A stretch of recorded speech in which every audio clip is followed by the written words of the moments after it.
Welcome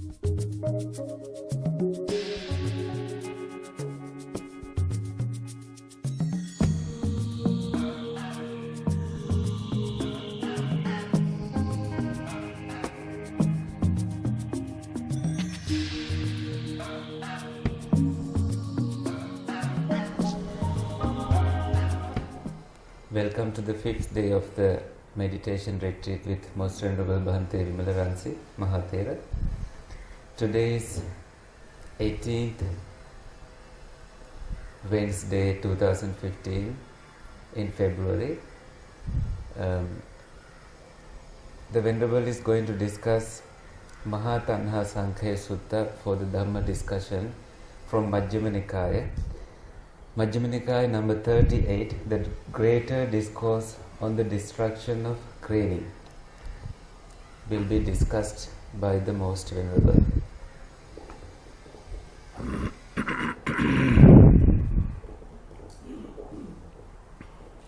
අද මහාතණ්හාසංඛේ සූත්‍රය සාකච්ඡා කරන්න යන්නේ මජ්ක්‍ධිම නිකායේ 38 වෙනි සූත්‍රය. මහාතණ්හාසංඛේ කියන එකේ අදහස් වෙන්නේ තෘෂ්ණාව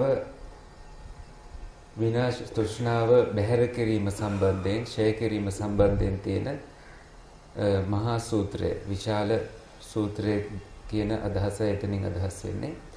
අද දවස පෙබරවාරි 18 වෙනි බදාදා 2015 මේ තමයි 5 වෙනි දවස අප කරගෙන යන භාවනා වැඩසටහන. I'm sorry, Bhante. That's okay. Thus have I heard. මට අහන්න ලැබුණේ මේ විදියටයි. On one occasion, the Blessed One was living at Sawati in Jeta's Grove, Anathanpindika's park. එක් අවස්ථාවක භාග්‍යවතුන් වහන්සේ වැඩ සිටියා ජේතවනාරාමේ අනේපිඬු සිටුතුමා විසින් කරවන ලද ආරාමයේහි. Now on that occasion, a pernicious view had arisen in a monk named Sati, son of a fisherman. ඒ අවස්ථාවේදී සාති කියන මාළු විකුණන කෙනෙක්ගේ පුත්‍ර භික්ෂුන් වහන්සේ නමකට වැරදි අවබෝධයක් හටගෙන තිබුණා.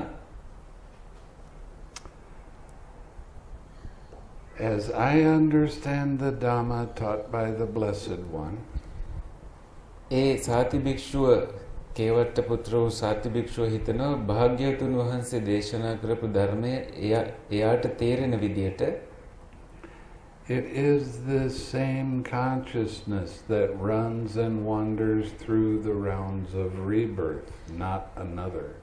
එකම විඥාණය තමයි එක් භවයෙන් භවයට ගමන් කරන්නේ. වෙනත් එකක් නෙමෙයි කියන මතයයි ඇති වෙලා තිබුණේ. Now this is very much a Brahman view. මේ සැබවින්ම බ්‍රාහ්මණයන්ගේ අදහසක්, දෘෂ්ටියක්. And basically what it's saying is there is reincarnation. මූලිකවම එහින් කියවෙන්නේ මේ පුනරුත්පත්තියක් තියෙනවා කියන එකයි. එකම ආත්මය ගමන් කරන අදහස. Because it's the same consciousness that keeps coming back and coming around. එකම ආත්මය නැවත නැවත ගමන් කරන එකක් සම්බන්ධයෙන් තමයි මේ පුනරුත්පත්ති කියන අදහසින් කියවෙන්නේ. But the Buddha's teaching does not say that reincarnation is real.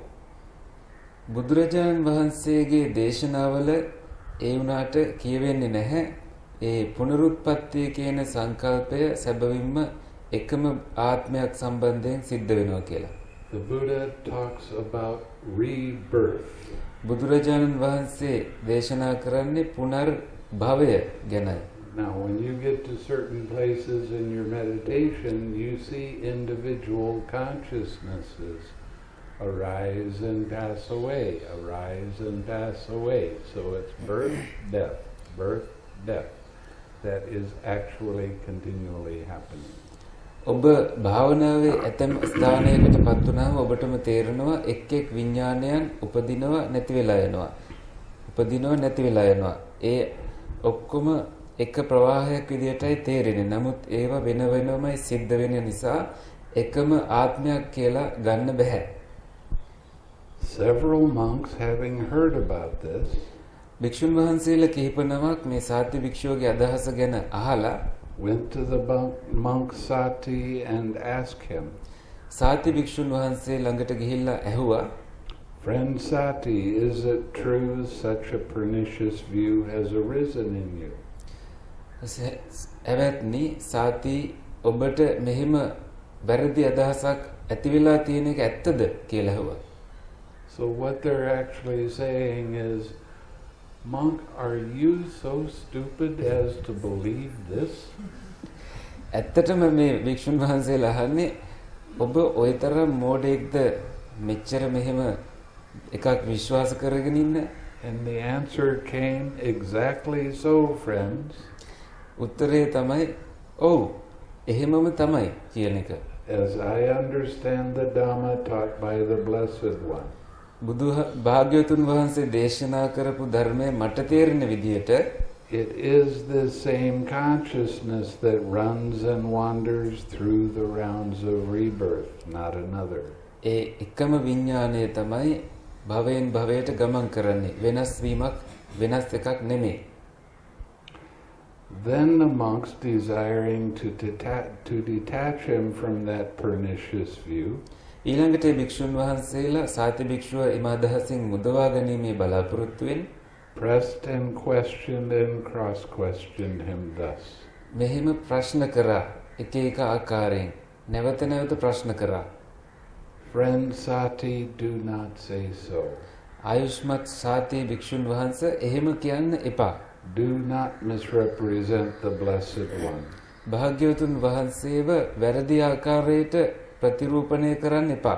It's not good to misrepresent the Blessed One. ඒක එච්චර හොඳ දෙයක් නෙමෙයි භාග්‍යවතුන් වහන්සේව වැරදි ආකාරයකින් නිරූපණය කරන එක. The Blessed One would not speak thus. භාග්‍යවතුන් වහන්සේ ඔහොම එකක් කියන එකක් නෑ. ඔහොම දේශනා කරන එකක් නැහැ. For in many ways the Blessed One has stated consciousness to be dependently arisen. නොයෙකුත් ආකාරයෙන් භාග්‍යවතුන් වහන්සේ දේශනා කරලා තියෙනවා විඥානය හේතුවක් ඵලයක් ආකාරයේ හටගන්නේ කියලා. පටිච්ච සමුප්පන්නයි විඥානය කියලා. Since without a condition there is no origination of consciousness. Well, Since without a condition there is no origination of consciousness. හේතුවක් නොතිබුණොතින් විඥානයේ හට ගැනීමක් සිද්ධ වෙන්නේ නැහැ. Yet, although pressed and questioned and cross-questioned by those monks in this way, ඒත් ඔය භික්ෂුන් වහන්සේලා විසින් නොයෙකුත් ආකාරයේ අතුරු ප්‍රශ්න වලිනුත් අහලා ඉවර වුණත් the monk Sati, son of a fisherman, කේවට්ට පුත්‍ර වූ සාති භික්ෂුන් වහන්සේ still obstinately adhered to that pernicious view and continued to insist upon it. උන්වහන්සේ වෙනස් නොකරම ඒ මතය දැරුවා මුරණ්ඩු ආකාරයෙන්. Since the monks were unable to detach him from that pernicious view, ඒ භික්ෂුන් වහන්සේලාට සාති භික්ෂුව අර අදහසින් වළක්වා ගන්න වෙන් කරගන්න බැරි වෙච්ච නිසා they went to the Blessed One, උන්වහන්සේලා භාග්‍යවතුන් වහන්සේ ළඟට වැඩම කරලා and after paying homage to him, they sat down at one side භාග්‍යවතුන් වහන්සේට නමස්කාර කරලා එකත් පසකින් වැඩ හිටියා. and told him all that had taken place. සිදු වෙච්ච සියල්ලම භාග්‍යවතුන් වහන්සේට පැහැදිලි කළා.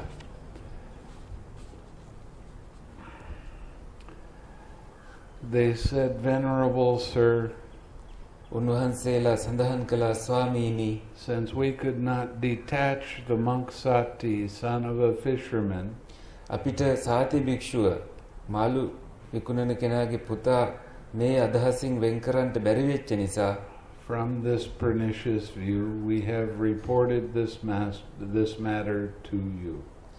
අපි මේ දෘෂ්ටියෙන් වෙන් කරන්න බැරි සාති වික්ෂුන් වහන්සේ ඔබ වහන්සේ ඒ ගැන ඔබ වහන්සේට දැනුම් දෙන්නයි ආවේ. Then the Blessed One addressed a certain monk thus. ඊළඟට භාග්‍යවතුන් වහන්සේ ඒ වික්ෂුන් වහන්සේලාව මේ විදියට ආමන්ත්‍රණය කළා. Come, monk, tell the monk Sati, son of a fisherman. ඒව මහණෙනි කේවට්ට පුත්‍ර වූ සාති වික්ෂුවට කියන්න. In my name the teacher calls him. මගේ වචනයෙන් ගුරුවරයා කතා කළ බව කියන්න. Yes, venerable sir, he replied. එහෙමයි ස්වාමීනි, ඒ භික්ෂුන් වහන්සේ පිළිතුරු දුන්නා. And he went to the monk Sati and told him, the teacher calls you, friend Sati. උන්වහන්සේ සාති භික්ෂුන් වහන්සේ ළඟට ගිහිල්ලා මතක් කළා ශාස්ත්‍රුන් වහන්සේ ඔබ වහන්සේට අඬ ගහනවා කියලා. Yes, friend, he replied, and he went to the Blessed One and after paying homage to him, sat down at one side. සාති භික්ෂුන් වහන්සේ එහෙමයි කියලා භාග්‍යවතුන් වහන්සේ වැඩ ඉන්න තැනට වැඩම කරලා භාග්‍යවතුන් වහන්සේට නමස්කාර කරලා එකත් පස්ව හිටියා. Then the Blessed One asked him, ඊළඟට භාග්‍යවතුන් වහන්සේ උන්වහන්සේගෙන් ඇහුවා, Sati, is it true that the following pernicious view has arisen in you? සාති ඔබට මෙහෙම වැරදි අවබෝධයක් ලැබිලා තියෙනවා කියන එක ඇත්තද? As I understand the Dhamma taught by the Blessed One, භාග්‍යවතුන් වහන්සේ දේශනා කරපු ආකාරයේ ධර්මයේ මට තේරෙන විදියට it is the same consciousness that runs and wanders through the rounds of rebirth, not another. එකම විඥානයයි භවයෙන් භවයට ගමන් කරන්නේ වෙනකක් නෙමෙයි කියලා. Exactly so, venerable sir. එහෙමයි ස්වාමීන් වහන්සේ. As I understand the Dhamma taught by the Blessed One, භාග්‍යවතුන් වහන්සේ දේශනා කළ ධර්මයේ මට තේරෙන විදියට නම් it is the same consciousness that runs and wanders through the rounds of rebirth. මේ එකම විඥානය තමයි භවයෙන් භවයට ගමන් කරනවා කියලා මට තේරෙන්නේ. What is that consciousness, Sati? මොකද්ද සාති ඒ විඥානය කියලා කියන්නේ? Venerable sir, it is that which speaks and feels and experiences here and there. ස්වාමීනි, ඒ තමයි මේ දැනෙන, කතා කරන එක්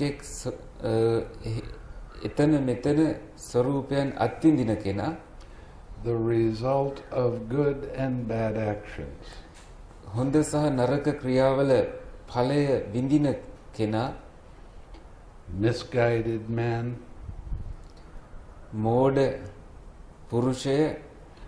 To whom have you ever known me to teach the Dhamma in that way? කාටද මම මෙහෙම බණක් කියනවා ඇහිලා තියෙන්නේ? Misguided man. මුලා වූ පුරුෂය. Have I not stated in many ways consciousness to be dependently arisen? මම නොයෙකුත් විදියට කියලා දීලා නැද්ද? විඥාණය හේතුඵල අනුවයි හටගන්නේ කියලා?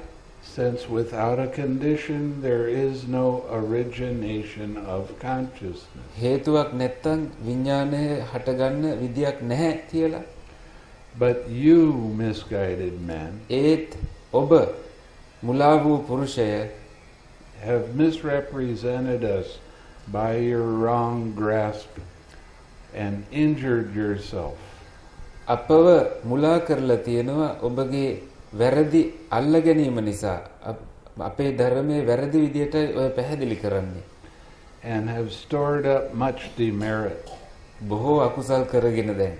For this will lead to your harm and suffering for a long time. ඔබට මේ හරහා සෑහෙන කාලයක් දුක් විඳින්න සිද්ධ වේවි. Then the Blessed One addressed the monks thus. ඊළඟට භාග්‍යවතුන් වහන්සේ භික්ෂුන් වහන්සේලාව ඇමතුව මේ විදියට. Monks, what do you think? මහණෙනි, මොකද ඔබ හිතන්නේ? has this monk Sati, son of a fisherman, මේ කේවට්ට පුත්‍ර වූ සාති භික්ෂුව kindled even a spark of wisdom in this Dhamma and discipline? මේ ධර්මයේ සහ විනය තුල පුලිඟුවක ප්‍රමාණයවත් ප්‍රඥාවක් මතු කරගෙනද? How could he, Venerable Sir? කොහොමද ස්වාමීනි එහෙම එකක් වෙන්න පුළුවන් වෙන්නේ? No, Venerable Sir. එහෙම වෙන්නේ නැහැ ස්වාමීන් වහන්සේ. When this was said, the monk Sati, son of a fisherman, sat silent, dismayed, with shoulders drooping and head down. මෙහෙම ඇහුනට පස්සේ සාති භික්ෂුව උරහිස් දෙක පල්ලෙහාට දාගෙන කලකිරලා වගේ හිටියා. Glum and without any response. කිසිම උත්තරයක් දෙන්නේ නැතුව මුග්ධ භාවයට පත් වෙලා හිටියා තුෂ්ණී භූතව. Then, knowing this, the Blessed One said to him, මේක දැනගෙන භාග්‍යවතුන් වහන්සේ සාති භික්ෂුවට දේශනා කළා. Misguided man, you will be recognized by your own pernicious view. මුලා වූ පුරුෂය ඔබව බොහෝ අයට මතක හිටීවි මේ වැරදි අවබෝධය නිසා. And we still recognize him 2600 years later for his own wrong view. ඔව් දැන් අපිටත් මේ සාති භික්ෂුව කියන කෙනා මුණ ගැහින්නේ 2000 වසර 2600ක් ගිහිල්ලත් එයාගේ ඒ වැරදි දෘෂ්ටිය නිසා තමයි. I shall question the monks on this matter. මම භික්ෂුන් වහන්සේලාගෙන් මහණෙනි මම ප්‍රශ්න කරන්නම් මේ සම්බන්ධයෙන්. Then the Blessed One addressed the monks thus. ඊළඟට භාග්‍යවතුන් වහන්සේ භික්ෂුන් වහන්සේලාව ඇමතුවා මේ විදියට. Monks, do you understand the Dhamma taught by me as this monk Sati, son of a fisherman, does? මහණෙනි ඔබට තේරෙනවද මේ සාති භික්ෂුව අවබෝධ කරගත්තු විදියට ධර්මය? When he misrepresents us by his wrong grasp and injures himself and stores up much demerit? අපව වැරදි ආකාරයෙන් නිරූපණය කරලා ඔහුටත් බොහෝ දරුණු විදියට අකුසල් කරගෙන ඉන්නකොට No, Venerable Sir. නැහැ ස්වාමීනි. For in many discourses the Blessed One has stated consciousness to be dependently arisen. බොහෝ දේශනාවලදී භාග්‍යවතුන් වහන්සේම දේශනා කළා තියෙනවානේ මේ විඥානය හටගන්නේ හේතුඵල අනුව කියලා. Since without a condition there is no origination of consciousness. හේතුවක් තිබුණේ නැත්නම් විඥානයක් හටගන්නේ නැහැ. Good monks, හොඳයි මහණෙනි. it is good that you understand the Dhamma taught by me thus. ඔබ මේ විදියට මම දේශනා කළ ධර්මයේ තේරුම් ගන්න එක හොඳ දෙයක්. For in many ways I have stated consciousness to be dependently arisen. බොහෝ ආකාරයෙන් මම සඳහන් කළා තියෙනවා විඥානය හටගන්නේ හේතුවක් ඇතිවයි කියලා. Since without a condition there is no origination of consciousness. හේතුවක් නැතිව විඥානය හටගන්න විදියක් නැහැ. But this monk Sati, son of a fisherman, නමුත් මේ සාති කියන කේවට්ට පුත්‍ර භික්ෂුව misrepresents us by his wrong grasp. අපව වැරදියට නිරූපණය කරනවා මේ වැරදි ග්‍රහණය නිසා.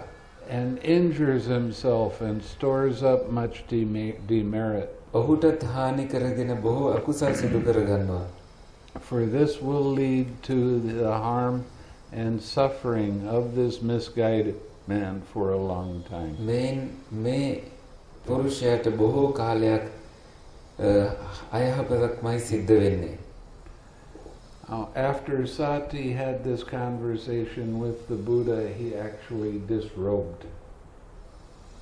සාති භික්ෂුව බුදුරජාන් වහන්සේ සමග මේ දෙබස උනාට පස්සේ සිවුරැල්ල යන්න ගියා. And he spent a lot of the rest of his life criticizing the Buddha's teaching. බුදුහාමුදුරුවන්ගේ ධර්මය විවේචනය කරමින් බොහෝ කාලයක් උන්වහන්සේ ගත කළා. ඔහු ගත කළා. So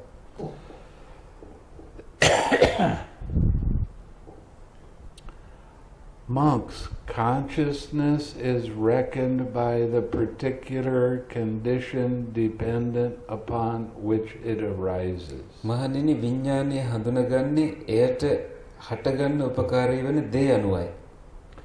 When consciousness arises dependent on the eye and forms, රූප සහ ඇස නිසා ඇස සහ රූප නිසා හටගන්නව නම් විඥානය it is reckoned as eye consciousness. එය හඳුනගන්නේ චක්කු විඥානය කියලායි. When consciousness arises dependent on the ear and sounds, කන සහ ශබ්ද නිසා හටගන්නව නම් විඥානය it is reckoned as ear consciousness. එය හඳුනගන්නේ කන පිළිබඳ විඥානය කියලායි. When consciousness arises dependent on the nose and odors, නාසය සහ ගන්ධයන් නිසා විඥානය හටගන්නකොට it is reckoned as nose consciousness. නාසයේ විඥානය කියලායි හඳුන්වන්නේ. When consciousness arises dependent on the tongue and flavors, දිව සහ රස නිසා විඥානය හටගනිද්දී it is reckoned as tongue consciousness. එය ජීවහා විඥානය කියලායි හඳුන්වන්නේ. When consciousness arises dependent on body and tangibles, කය සහ ස්පර්ශයන් නිසා විඥානය හටගනිද්දී it is reckoned as body consciousness. කාය විඥානය කියලායි හඳුන්වන්නේ. When consciousness arises dependent on mind and mind objects, මනස සහ මනෝ ධර්මතා හින්දා හටගන්න විඥානයට it is reckoned as mind consciousness. කියන්නේ මනෝ විඥානය කියලායි. Just as a fire is reckoned by the particular condition dependent on which it burns. හරියට ගින්නක් එය දැල්වෙන දේ අනුව නම් කරනවා වගේ. When fire burns dependent on logs, it is reckoned as a log fire. ලී කොටන් හින්දා පිච්චෙන ගින්නකට කියන්නේ ලී කඳන් ගින්නක් කියලායි. When fire burns dependent on branches, it is reckoned as a branch fire. අතුරුකිලි හින්දා ඇතිවෙන ගින්නට අතුරුකිලි ගින්න කියලායි කියන්නේ. When fire burns dependent on grass, it is reckoned as a grass fire. තනකොළ හින්දා පිච්චෙනකොට තනකොළ ගින්න කියලායි කියන්නේ. When fire burns dependent on cow dung, it is reckoned as a cow dung fire. ගොම හින්දා පිච්චෙන ගින්නට ගොම ගින්න කියලායි කියන්නේ. When fire burns dependent on chaff, it is reckoned as a chaff fire. What is it, Bhante? Chaff? Chips.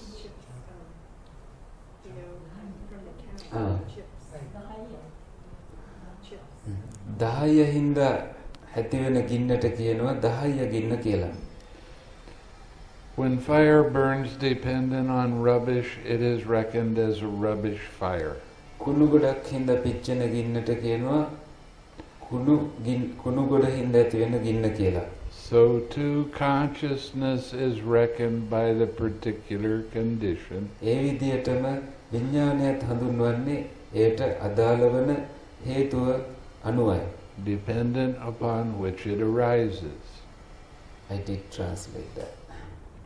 When consciousness arises dependent on the eye and forms, it is reckoned as eye consciousness. ඇස සහ රූප නිසා හටගන්න විඥාණයට ඇසේ විඥානය කියලා කියනවා. When consciousness arises dependent on the ear and sounds, it is reckoned as ear consciousness. කන සහ ශබ්ද හින්දා හටගන්න විඥාණයට කනේ විඥානය කියලා කියනවා. When consciousness arises dependent on the nose and odors, it is reckoned as nose consciousness. නහය සහ ගන්ධවල හින්දා හටගන්න විඥාණයට නාසයේ විඥානය කියලා කියනවා. When consciousness arises dependent on the tongue and flavors, it is reckoned as tongue consciousness. දිව සහ රසයන් හින්දා හටගන්න විඥාණයට දිවේ විඥානය කියලා කියනවා. When consciousness arises dependent on the body and tangibles, it is reckoned as body consciousness. කය සහ ස්පර්ශ හින්දා හටගන්න විඥාණයට කියනවා කාය විඥානය කියලා. When consciousness arises dependent on mind and mind objects, it is reckoned as mind consciousness. මනස සහ මනෝ ධර්ම හින්දා හටගන්න විඥාණයට මනෝ විඥාණය කියලා කියනවා. Now we're going to a general questionnaire on being. දැන් අපි යන්නේ පැවැත්ම සම්බන්ධව ප්‍රශ්නාවලියකට. Monks, do you see this has come to be? මහණෙනි, මෙය ඇතිවුණු බව ඔබට තේරෙනවද? Yes, Venerable Sir. එහෙමයි ස්වාමීනි. Monks, do you see its origination occurs with that as nutriment? මෙය පෝෂණයක් වෙලා මෙහි හට ගැනීම සිදු වෙන භාවය ඔබට තේරෙනවද? Yes, Venerable Sir. එහෙමයි ස්වාමීනි. Monks, do you see with the cessation of that nutriment what has come to be is subject to cessation? මහණෙනි, මෙය නිරෝධ මෙයින් පෝෂණය වීම නැති වුණාම මෙයත් නැති වෙනවා කියන එක ඔබට තේරෙනවද? Yes, Venerable Sir. එහෙමයි ස්වාමීනි. Monks, does doubt arise when one is uncertain thus? සැකය ඇති වෙනවද මහණෙනි, මෙහෙම අස්තිර වුණාම? Has this come to be? මෙහෙම මෙය ඇති වෙලා තියෙනවද? Yes, Venerable Sir. ඔව්, සැකයක් ඇති වෙනවා ස්වාමීනි. Monks, does doubt arise in one who is uncertain thus? මෙහෙම අස්තිර කෙනෙක්ට සැකයක් ඇති වෙනවද මහණෙනි? Does its origination occur with that as nutriment? මෙය පෝෂණයෙන් මෙය ආහාර වශයෙන් වෙලා මෙහි හට ගැනීම සිද්ධ වෙනවා කියලා සැක වෙනවද? Yes, Venerable Sir. එහෙමයි ස්වාමීනි, සැකයක් ඇති වෙනවා. Monks, does doubt arise when one is uncertain thus? මහණෙනි, යමෙක්ට මෙහෙම අස්තිර වුණාම සැකයක් ඇති වෙන්න පුළුවන්ද? With the cessation of that nutriment මෙම ආහාරය නැති වුණාම is what has come to be subject to cessation. හටගත් එක නැති වෙන්න යන්න පුළුවන්ද කියලා සැකයක් ඇති වෙනවද? Yes, Venerable Sir. එහෙමයි ස්වාමීනි, එහෙම සැකයක් ඇති වෙන්න පුළුවන්. Monks, is doubt abandoned in one who sees as it actually is with proper wisdom thus? මහණෙනි, යම් කෙනෙක් නිවැරදි ප්‍රඥාවෙන් යම් මේ විදියට හිතුවතින් සැකේ නැති වෙන්නත් පුළුවන්ද?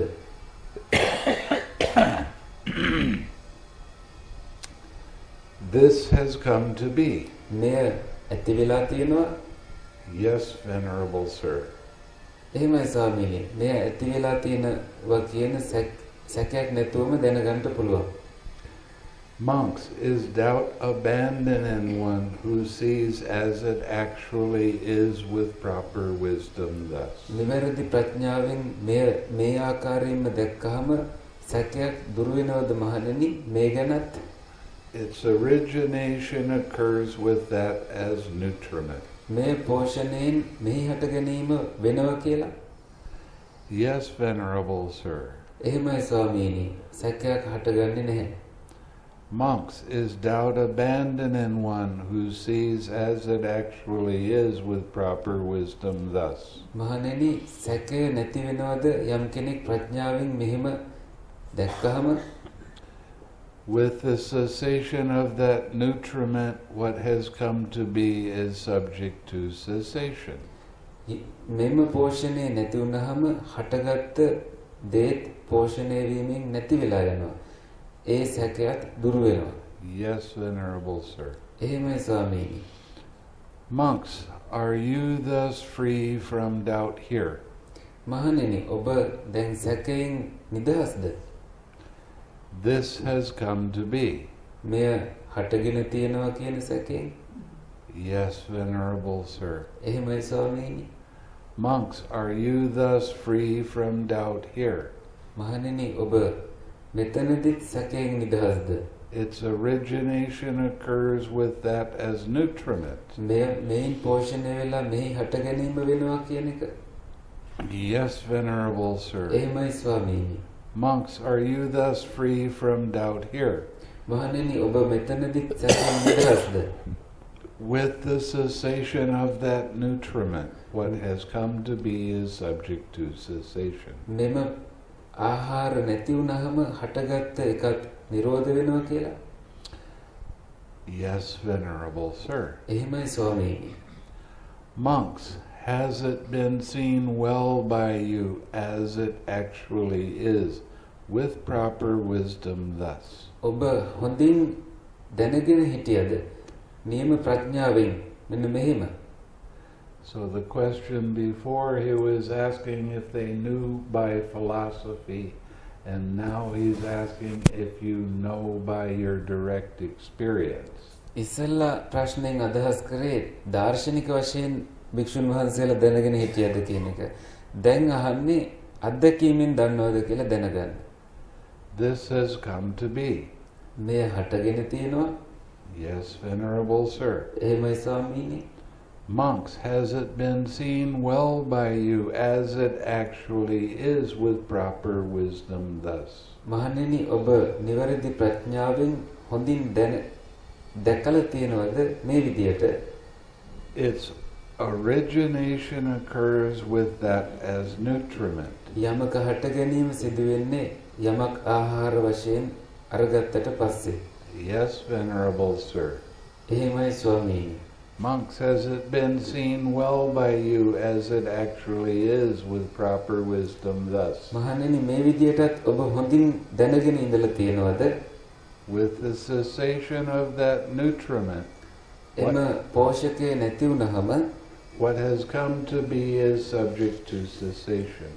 හටගත්ත දෙයක් නැති වෙලා නිරුද්ධ වෙන බව. Monks, purified and bright as this view is, මේ දෘෂ්ටිය පිරිසිදු භාවයට ප්‍රභාෂර භාවයට වගේම if you adhere to it, cherish it, treasure it, and treat it as a possession, ඔබ මෙය පිළිඅරගෙන උද්‍යෝගයට පත් වෙලා එය ඔබේ අයිතියක් ධර්මතාවයක් විදියට දකිනවා නම් ප්‍රඥාවෙන්, would you then understand that the Dhamma has been taught as similar to a raft? එහෙනම් ඔබට තේරෙවිද ධර්මයේ දේශනා කරලා තියෙන්නේ පහුරකට උපමා කරලා කියලා. Being for the purpose of crossing over. ඒ පහුර තියෙන්නේ එගොඩ වෙන්න, එගොඩට තරණය කරන්නට පමණයි. Not for the purpose of grasping. අල්ලගෙන ඉන්න නෙමෙයි. No, Venerable Sir. නැහැ ස්වාමීනි. Monks, purified and bright as this view is, මහණෙනි ඒ දෘෂ්ටිය පිරිසිදු ප්‍රභාෂ්වර වගේම if you do not adhere to it, ඔබ එයට ඇලෙන්නේ නැත්නම්, cherish it, treasure it, and treat it as a possession, එය උද්‍යෝගයෙන් සලකලා එයට අයිතියක් විදියට ඔබ දකින්නේ නැත්නම්, would you then understand that the Dhamma has been taught as similar to a raft? එතකොට ඔබ තේරුම් ගනි එහෙම නොඇලෙනවා නම් ධර්මයේ පහුරකට උපමා කරලා දේශනා කරලා තියෙනවා කියලා තේරුම් ගන්නවද? Being for the purpose of crossing over, තියෙන්නේ එගොඩ වෙන්න පමණයි, not for the purpose of grasping. අල්ලගන්න නෙමෙයි.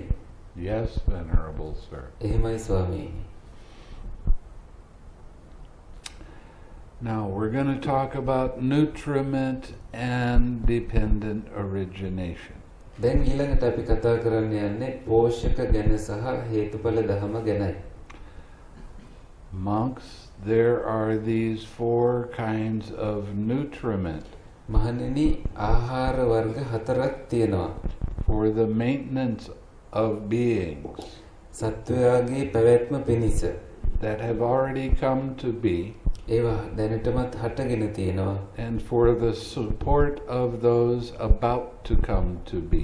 ඒවයි උපකාරයේ පිණිස හටගන්නටත් තියෙනවා. What are they? මොනවද?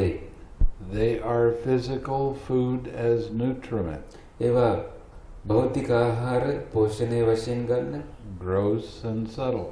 රළු සහ මෘදු.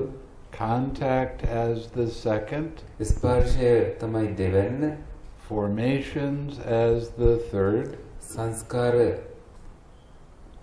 මනෝ සංචේතන තමයි තුන්වෙන්න, and consciousness as the fourth.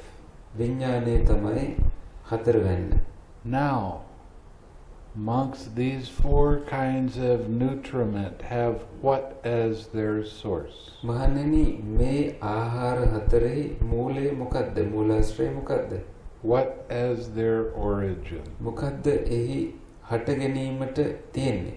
From what are they born and produced? මොනවින්ද එය ඇති වෙලා නිපද වෙන්නේ? These four kinds of nutriment have craving as their source. මහණෙනි මේ ආහාර වර්ග හතරටම තියෙන්නේ මූලාශ්‍රය විදියට තණ්හාවයි. Craving as their origin. තණ්හාවයි ආරම්භය විදියට තියෙන්නේ. They are born and produced from craving. ඒවා උපදින්නෙත් හටගන්නෙත් තණ්හාවෙන්. And this craving has what as its source? මේ තණ්හාව තුල තියෙනවා එහි මූලය, මූලාශ්‍රය. What as its origin? එහි හටගන්ට හේතු. From what is it born and produced? ඒනුයි හටගන්නේ නිපද වෙන්නේ. Craving has feeling as its source. තෘෂ්ණාවට තියෙනවා විඳීම් මූලය විදියට. Feeling as its origin. විඳීම් තමයි මූලය. It is born and produced from feeling. එය හටගන්නෙත් නිපද වෙන්නෙත් විඳීම් වලින්. And this feeling has what as its source? විඳීම් වලට මූලය විදියට තියෙන්නේ මොකද්ද? What as its origin? මොකද්ද එහි From හටගන්නේ? From what is it born and produced? මොකකින්ද එය ඇති වෙලා නිපද වෙලා පවතින්නේ? Feeling has contact as its source. විඳීම් වල තියෙනවා ස්පර්ශය මූලය වෙලා, මූලාශ්‍රය වෙලා. Contact as its origin. ස්පර්ශය තමයි හට ගැනීම. It is born and produced from contact. එය සම්භවය වෙන්නේ සහ නිපද වෙලා පවතින්නේ ස්පර්ශයෙන්. And this contact has what as its source? මේ ස්පර්ශයට මොකද්ද මූලය වෙන්නේ? What is its origin? මොකද්ද එහි හට ගැනීම? From what is it born and produced? මොකකින්ද එය ඉපදිලා නිපද වෙන්නේ? Contact has the sixfold base as its source. ස්පර්ශයට තියෙනවා ආයතන 6 මූලය වෙලා. The sixfold base as its origin. ආයතන 6 තමයි එහි හට ගැනීම. It is born and produced from the sixfold base. ඒ ස්පර්ශය හටගන්නේ ආයතන 6 නිසායි. And this sixfold base has what as its source? මේ ආයතන 6ට තියෙන මූලාශ්‍රය මොකද්ද? What is its origin? මොකද්ද එහි හට ගැනීම? From what is it born and produced? මොකකින්ද එය හටගෙන නිපද වෙන්නේ? The sixfold base has mentality, materiality as its source. ආයතන 6ට නාම රූපයි මූලාශ්‍රය විදියට පවතින්නේ. Mentality, materiality as its origin. නාම රූපයි එහි මූලය. They are born and produced from mentality, materiality. නාම රූප වලින් තමයි ඒවා උපදින්නෙත් නිපද වෙන්නෙත්. And this mentality, materiality has what is its source? නාම රූප වලට තියෙන මූලාශ්‍රය මොකද්ද? What is their origin? මොකද්ද එහි හට ගැනීම? From what are they born and produced? මොකකින්ද ඒවා උපදින්නේ සහ නිපද වෙන්නේ? Mentality, materiality has consciousness as its source. මනෝ නාම රූප වලට තියෙනවා විඥානය මූලාශ්‍රය වෙලා. Consciousness as its origin. විඥානය තමයි එහි හට ගැනීම. It is born and produced from consciousness. එය උපදින්නෙත් නිපද වෙන්නෙත් විඥානයේ. And this consciousness has what as its source? මේ විඥානයට තියෙන්නේ මොකක්ද මූලාශ්‍රය වෙලා? What is its origin? මොකක්ද එහි හට ගැනීම? From what is it born and produced? මොකකින්ද එය ඇති වෙලා පවතින්නේ? Consciousness has formations as their source. විඥානයට තියෙනවා සංස්කාර එහි මූලාශ්‍රය විදියට. Formations as their origin. ඒ සංස්කාර තමයි මූලය. විදියට තියෙන්නේ. It is born and produced from formations. ඒ හටගන්නේ නිපද වෙන්නේ සංස්කාර වලින්. And these formations have what is their source? මේ විඥාණයට තියෙන මූලාශ්‍රය මේ සංස්කාර වලට තියෙන මූලාශ්‍රය කුමක්ද? What is their origin? මොකක්ද එහි හට ගැනීම? From what are they born and produced? මොනවෙන්ද එය හටගෙන නිපද වෙන්නේ? Formations have ignorance as their source. සංස්කාර වලට අවිද්‍යාව මූලාශ්‍රය වෙනවා. Ignorance as their origin. අවිද්‍යාවමයි මුල් වෙන්නේ. They are born and produced from ignorance. ඒවා හටගන්නේ නිපද වෙන්නේ අවිද්‍යාවෙන්. Okay. You ready?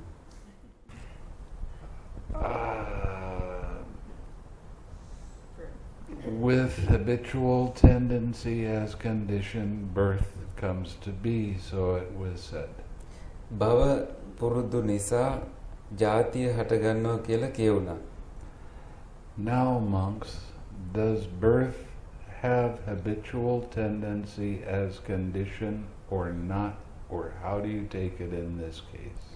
මහණෙනි දැන් ජාතියට හේතුව භවය කියන එක කියලා පිළිගන්නවද ඔබ? Birth, let me read it. Oh, I thought you were still doing that. No.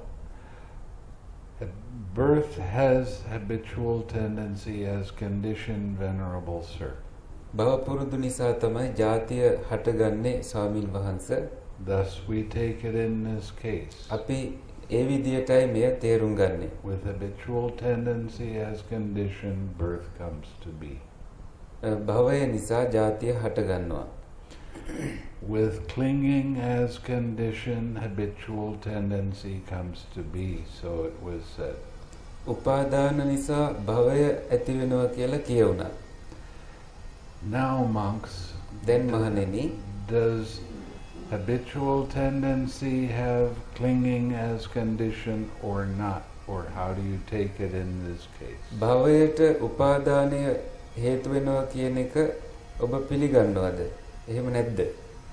Habitual tendency has clinging as condition, Venerable Sir. භවයට හේතු උපාදානයයි ස්වාමීනි. Thus we take it in this case. අපි ඒ විදියටයි මේ තේරුම් ගන්නේ. With clinging as condition, habitual tendency comes to be. උපාදාන හේතුවෙන් භවය හට ගන්නවා. With craving as condition, clinging comes to be, so it was said. තණ්හාව හේතුවෙන් උපාදාන වෙනවා කියලා කියුණා. Now, does clinging have craving as condition or not, or how do you take it in this case? උපාදානයට හේතුව තණ්හාව කියලා ඔබ පිළිගන්නවද නැද්ද? කොහොමද ඔබ මේක තේරුම් ගන්නේ? Clinging has craving as condition, Venerable Sir. උපාදානයට තණ්හාවයි හේතු වෙන්නේ ස්වාමීනි. Thus we take it in this case. අපි ඒ විදියටයි මෙය තේරුම් ගන්නේ. With craving as condition, clinging comes to be. උපාදානය හටගන්නේ තණ්හාව හේතු වෙලයි. With feeling as condition, craving comes to be, so it was said. වේදනාව හේතුවෙන් තණ්හා හටගන්නවා කියලා කියුණා. Now, monks, does craving have feeling as condition or not, or how do you take it in this case? දැන් මහණෙනි වේදනා හින්දා තණ්හා හටගන්නවා කියලාද කොහොමද ඔබ ඒක පිළිගන්නේ? Craving has feeling as condition, Venerable Sir. වේදනාවට තණ්හාව හේතු වෙනවා කියලා අපි පිළිගන්නවා ස්වාමීනි. Thus we take it in this case. අපි ඒ විදියටයි මෙහිදී තේරුම් ගන්නේ. With feeling as condition, craving comes to be. වේදනා හේතුවෙන් තණ්හාව හටගන්නවා. With contact as condition, feeling comes to be. වේදනා හේතුවෙන් තණ්හා හටගන්නවා. So it was said. ස්පර්ශ හේතුවෙන් වේදනා හටගන්නවා. එහෙම කියුණා. Now, monks, does feeling have contact as condition or not? Or how do you take it in this case? මහණෙනි ස්පර්ශයේ හේතුවෙන් වේදනා හටගන්නවා කියලාද ඔබ තේරුම් ගන්නේ?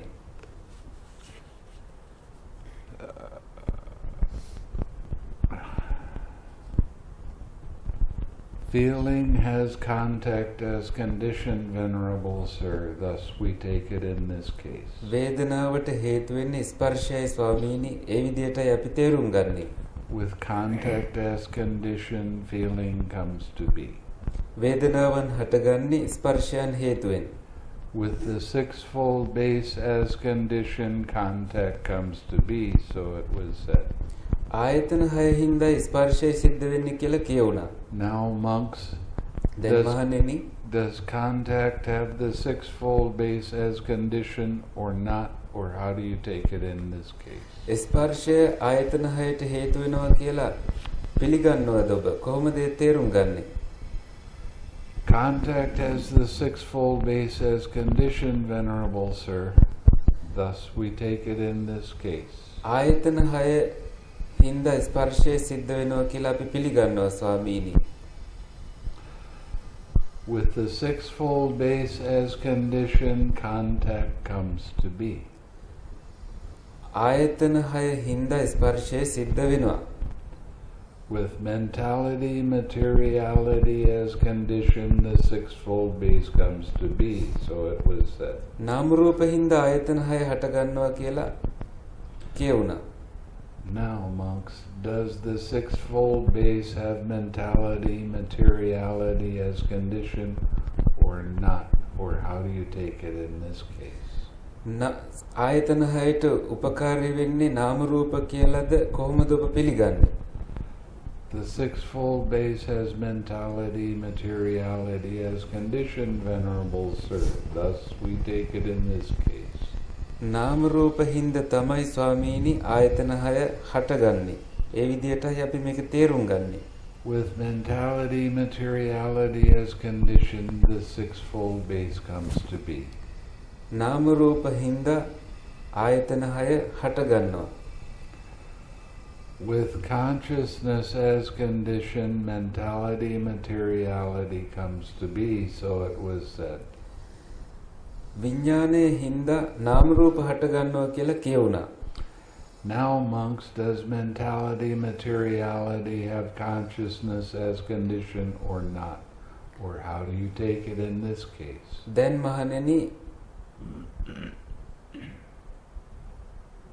විඥානයට හේතුව what was it Bhante? Okay.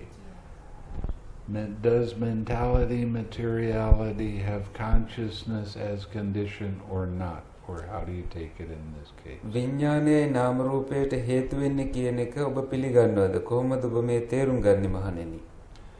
Mentality, materiality has consciousness as condition, Venerable Sir. Thus we take it in this case. නාම රූපයට හේතුව විඥානය තමයි ස්වාමීනි. එහෙමයි අපි මේ තේරුම් ගන්නේ. With consciousness as condition, mentality, materiality come to be. විඥානය හේතුවෙන් තමයි නාම රූප හටගන්නේ. With formations as condition, consciousness comes to be, so it was said. සංස්කාර හින්දා විඥාන හටගන්නවා කියලා කියුණා. Now, monks, does consciousness have formations as condition or not? Or how do you take it in this case? දැන් මහණෙනි විඥාණයට සංස්කාර හේතු වෙනවා කියලා ඔබ පිළිගන්නවද? කොහොමද ඔබ පිළිගන්නේ? Consciousness has formations as condition, Venerable Sir. විඥාණයට සංස්කාර තමයි හේතු වෙන්නේ ස්වාමීනි. Thus we take it in this case. ඒ විදිහටයි අපි තේරුම් ගන්න මෙය. With formations as condition, consciousness comes to be. සංස්කාර හින්දා විඥාන හටගන්නවා. With ignorance as condition, formations come to be, so it was said. අවිද්‍යාව හින්දා සංස්කාර හටගන්නවා කියලා කියුණා. Now, monks, do formations have ignorance as condition or not? Or how do you take it in this case? දැන් මහණෙනි අවිද්‍යාව හේතුවෙන් සංස්කාර හටගන්නවා කියලාද ඔබ පිළිගන්නේ? කොහොමද ඔබ පිළිගන්නේ මෙය? Formations have ignorance as condition, Venerable Sir. අවිද්‍යාව හින්දායි සංස්කාර ඇති වෙන්නේ ස්වාමින් වහන්සේ. Thus we take it in this case. ඒ විදිහටයි අපි මේ තේරුම් ගන්නෙ. With ignorance as condition, formations come to be. අවිද්‍යාව හේතුවෙන් සංස්කාර හට ගන්නවා. Good monks, so you say thus and I also say thus. හොඳයි මහණෙනි. ඔබත් මෙහෙම කියනවා මමත් කියනවා. When this exists, that comes to be. මෙය තියෙනකොට මෙය හට ගන්නවා. With the arising of this, that arises. මෙය පහළ වීමත් සමග මෙයත් පහළ වෙනවා. You ready?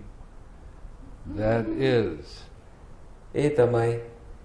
With ignorance as formations, ignorance as condition, with අවිද්‍යාව හේතුවෙන් සංස්කාර හට ගන්නවා. With formations as condition, සංස්කාර හේතුවෙන් විඥානය හට ගන්නවා. with consciousness as condition, විඥානයේ හේතුවෙන් නාම රූප හට ගන්නවා. with mentality, materiality as condition, නාම රූප හේතුවෙන් සලආයතන හට ගන්නවා. with the sixfold base as condition, සලආයතන හේතුවෙන් ස්පර්ශය හට ගන්නවා. with contact as condition, ස්පර්ශය හේතුවෙන් වේදනා හට ගන්නවා. with feeling as condition, වේදනා හේතුවෙන් තණ්හා හට ගන්නවා. with craving as condition, තණ්හාව හේතුවෙන් උපාදාන හට ගන්නවා. with clinging as condition, උපාදාන හේතුවෙන් භවය හට ගන්නවා. with habitual tendency as condition, භවය හේතුවෙන් ජාතිය හට ගන්නවා.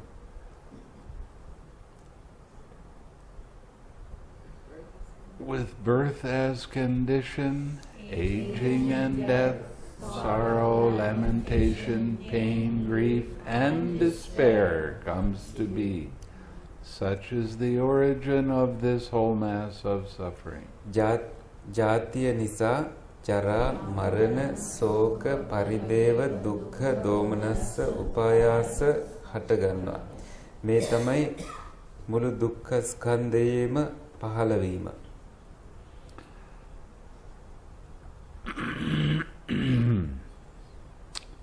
The forward exposition on cessation. I'm just going to do a little bit of this because they did a lot of dots and it's real hard to do that back and forth.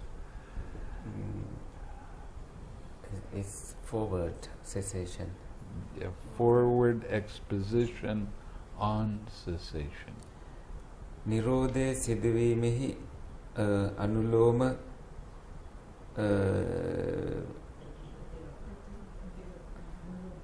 අනුලෝමද ප්‍රතිලෝමද? forward කියන්නේ අනුලෝමනේ. Exposition on cessation. forward නේද? අනුලෝමනේ. අනුලෝම වශයෙන් නිරෝධය සිදුවන ආකාරයයි පැහැදිලි කරන්න යන්නේ. But with the remainderless fading away. ඉතිරි නැතුව නිරෝධ වුණාම and cessation of ignorance. Bhante? And cessation of ignorance. අවිද්‍යාව ඉතිරි නැතුව නිරෝධ වුණාම ඒ කියන්නේ නොදැන ඉන්න දෙයක් නැති වුණාම comes the cessation of formations. සංස්කාර නිරෝධයට පත් වෙනවා. සිතවිලි හටගන්නේ නැහැ. With the cessation of formations, සංස්කාර නිරෝධයට පත් වුණාම cessation of විඥාණය හටගන්න විදියක් නැහැ. With the cessation of consciousness, cessation of විඥානයේ නිරෝධ උනහම නාම රූප නිරෝධයටපත් වෙනවා. with the cessation of mentality, materiality, cessation of නාම රූප නිරෝධයටපත් වුනහම ආයතන 6 නිරෝධයටපත් වෙනවා. with the cessation of the sixfold base, cessation of සලායත නිරෝධයටපත් වුනාම ස්පර්ශය පස්ස නිරෝධ වෙනවා. with the cessation of contact, cessation of ස්පර්ශ නිරෝධයෙන් වේදනා නිරෝධයටපත් වෙනවා. with the cessation of feeling, cessation of වේදනා නිරුද්ධ වුනහම තණ්හාව නිරුද්ධ වෙනවා. with the cessation of craving, cessation of තණ්හාව නිරුද්ධ වුනාම උපාදානය නිරුද්ධ වෙනවා. with the cessation of clinging, cessation of උපාදාන නිරෝධ වුනාම භව පුරුදු නිරෝධ වෙනවා. with the cessation of habitual tendencies, cessation of භවය නිරෝධයටපත් වුනහම උපත නිරෝධයටපත් වෙනවා. with the cessation of birth, the cessation of aging and death, sorrow, lamentation, pain, grief, and despair cease. උපත නිරෝධයටපත් වුනහම ශෝකය, පරිදේවය, දුක, දෝමනස්ස, උපායාස නිරෝධයටපත් වෙනවා. Such is the cessation of this whole mass of suffering. ඒ විදියටයි මේ මුළු දුක්ඛ ස්කන්ධයේම නිරුද්ධභාවය නිරෝධය සිද්ධ වෙන්නේ. With the cessation of birth, cessation of aging and death was said. උපත නිරෝධ වුනහම ජරා මරණ නිරෝධ වෙනවා කියලා කියුණා. Now monks, do aging and death cease with the cessation of birth or not? දැන් මහණෙනි උපත නිරුද්ධ වුනහම ජරා මරණ නිරුද්ධ වෙනවද නැද්ද? Or how do you take it in this case? කොහොමද ඔබ මෙය තේරුම් ගන්නේ? Aging and death cease with the cessation of birth, Venerable Sir. ජරා මරණ නිරුද්ධ වෙනවා උපත නිරුද්ධ වුනාම ස්වාමීනි. Thus we take it in this case. අපි මේ විදියටයි මෙය අවබෝධ කරගන්නේ. With the cessation of birth, cessation of aging and death. උපත නිරුද්ධ වුනහම ජරා මරණත් නිරුද්ධ වෙනවා. Now this is the part that goes into the ditto marks, and I'm not going to do that. මෙතන තමයි තිත්පේලි තියලා තියෙන්නේ. ඒ හින්දා ඒ කොටසට යන්නේ නැහැ උන්වහන්සේ. And this is a major mistake by the translator. මෙය පරිවර්තකයාගේ විශාල අත්තරද්ද. Because he's talking about the cause of suffering and not about the cessation of suffering. හේතුව උන්වහන්සේ දුකෙහි හට ගැනීම හරියට සඳහන් කරලා තියෙනවා. නමුත් නිරෝධය ගැන හරියට සඳහන් කරලා නැහැ. And in the Samyutta Nikaya, it says there's a right way to teach and a wrong way to teach. සංයුත්ත නිකායේ සඳහන් වෙනවා හරියට උගන්වන විදිය සහ වැරදියට උගන්වනවා නම් කොහොමද ධර්මයේ කියලා දෙන්නේ කියලා. The wrong way to teach is what we just went through. වැරදියට උගන්වන විදිය තමයි අපි මෙතෙක් කතා කරපු විදිය. And the right way to teach is about the cessation, not the cause.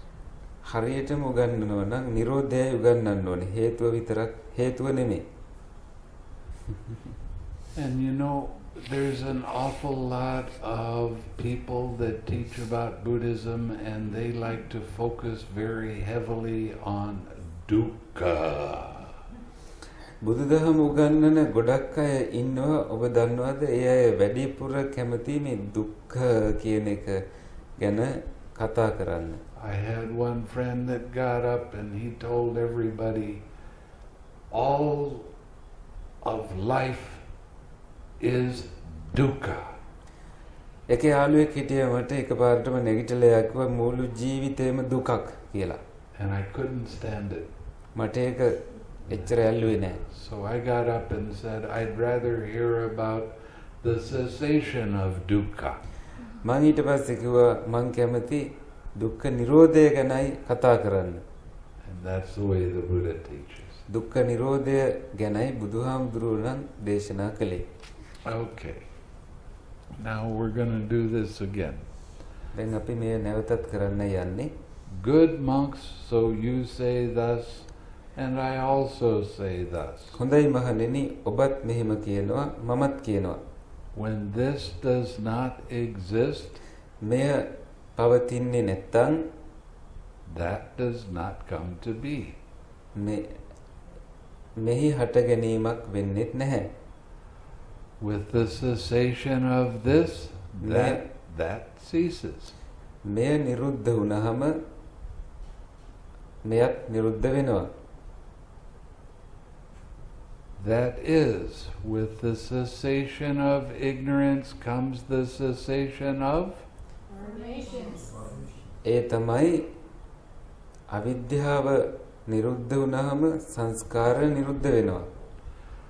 With the cessation of formation, cessation of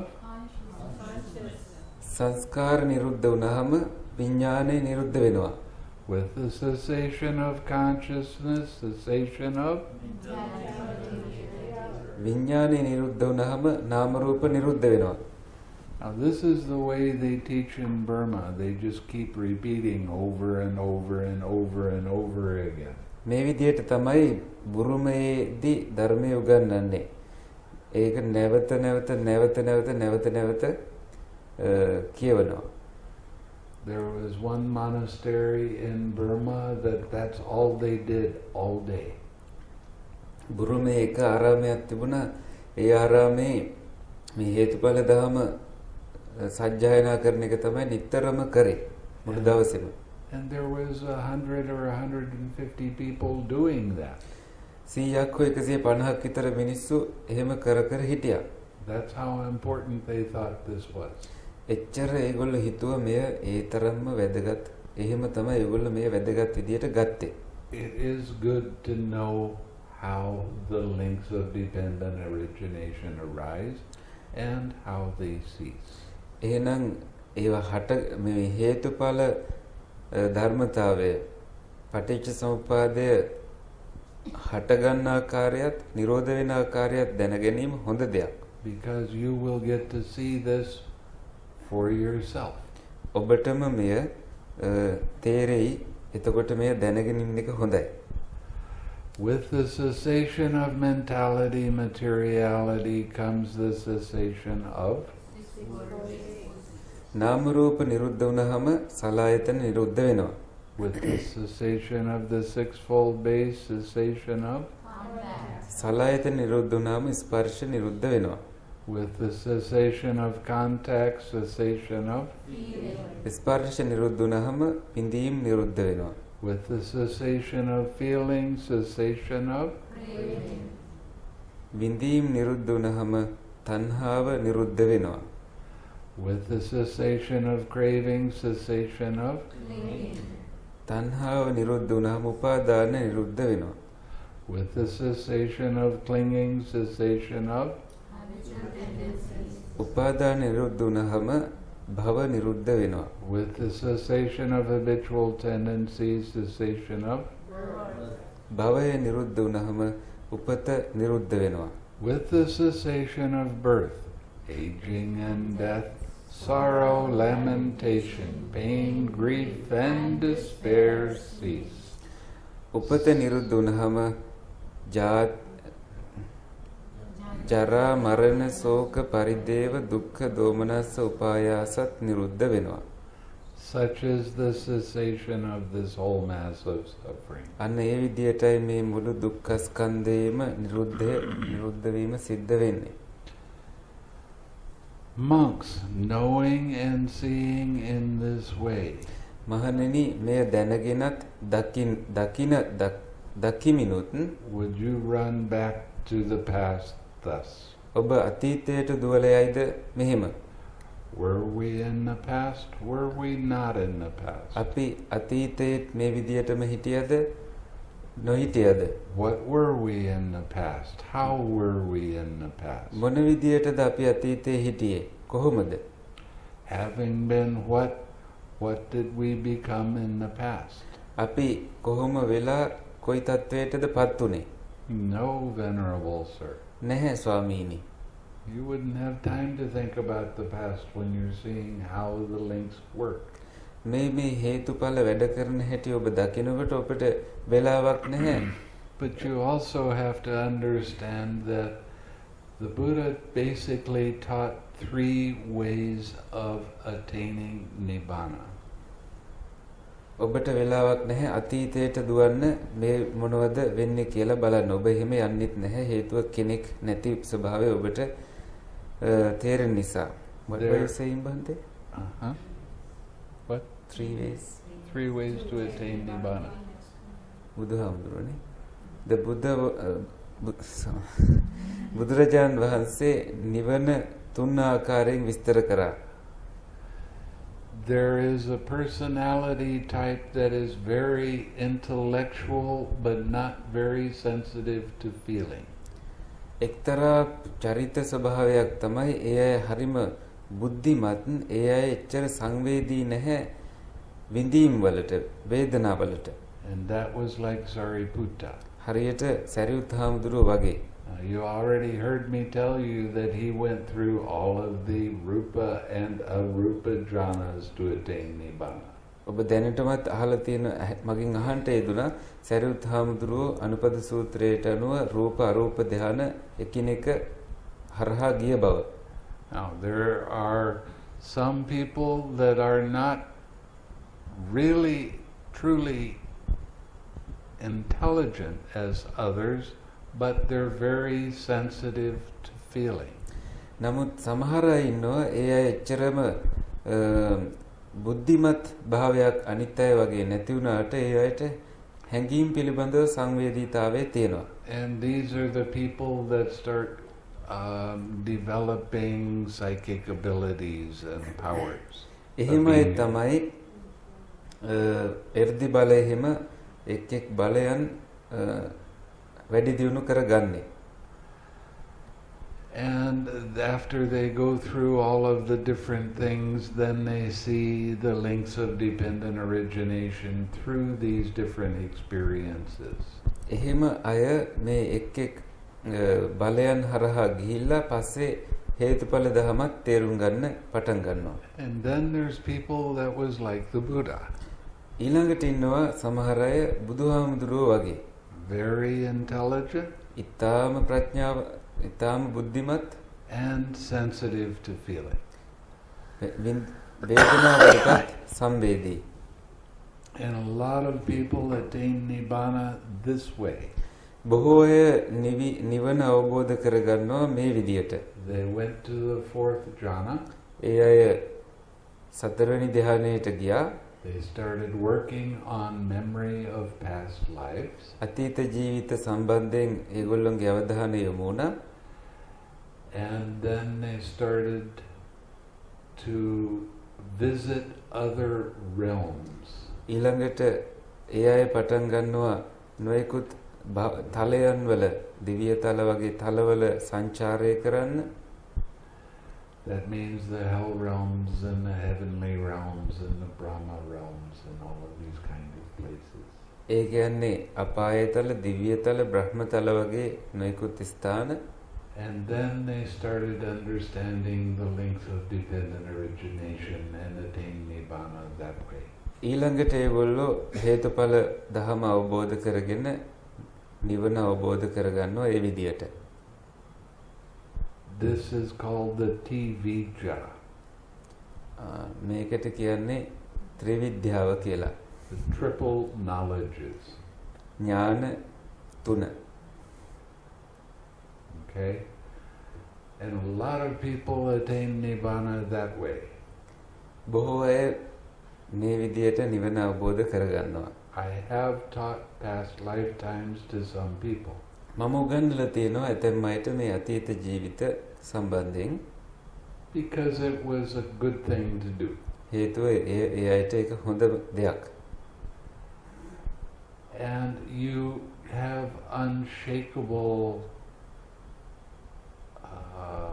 confidence that karma is real. එතකොට නොසෙල් වෙන විශ්වාසයක් ඔබට ඇති වෙනවා අතීත ජීවිත දැක්කහම මේ කර්මය කියලා කියන්නේ සැබෑ දෙයක් කියලා. Some people will even do the meditation the way I'm teaching right now and have memories of past lifetimes. සමහර අය මම මේ කියලා දෙන විදිහට භාවනා කරලා සමහර අයට අතීත ජීවිත මතකයන් එන්න ගන්නවා. And that's okay. But don't get over involved with it. ඒක හොඳයි. නමුත් ඒකේ ඕනකට වඩා ඇලෙන්න යන්න එපා.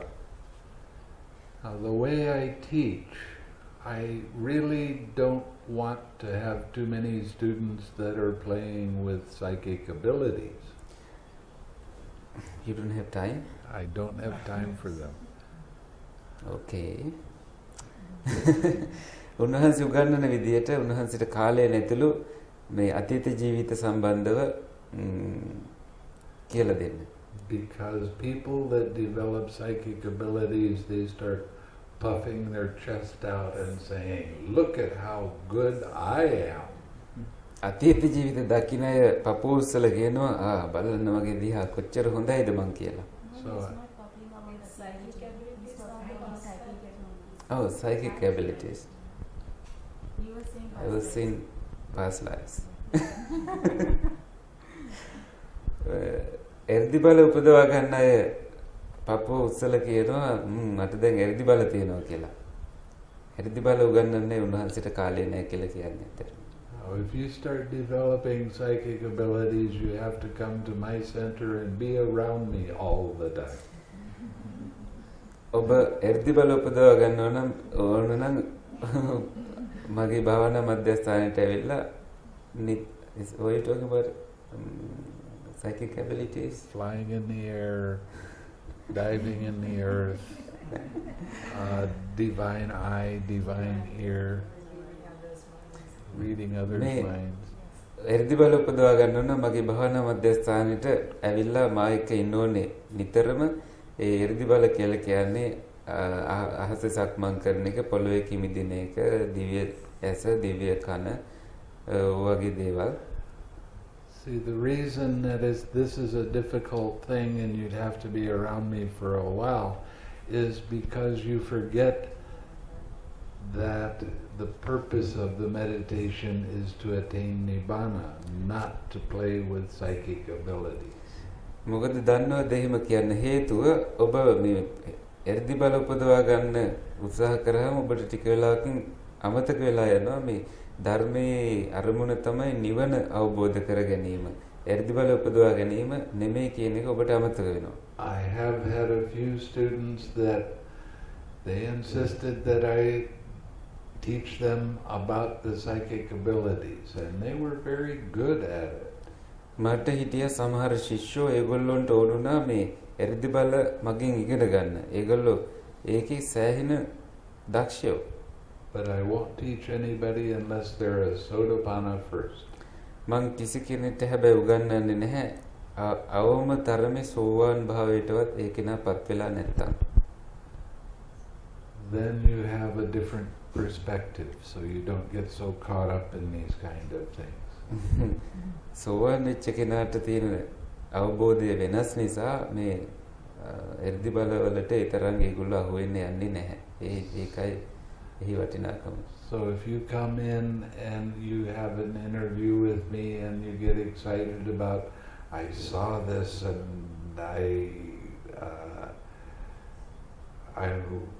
you get real excited because there's some kind of psychic thing that happened, you're going to see that I don't get excited at all.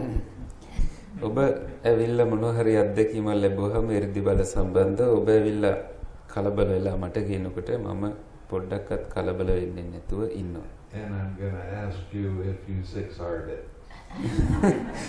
මම ඔබෙන් අහන්නේ ඔබ එය අතහැරලා දැම්මද කියලා ක්‍රම 6. Okay.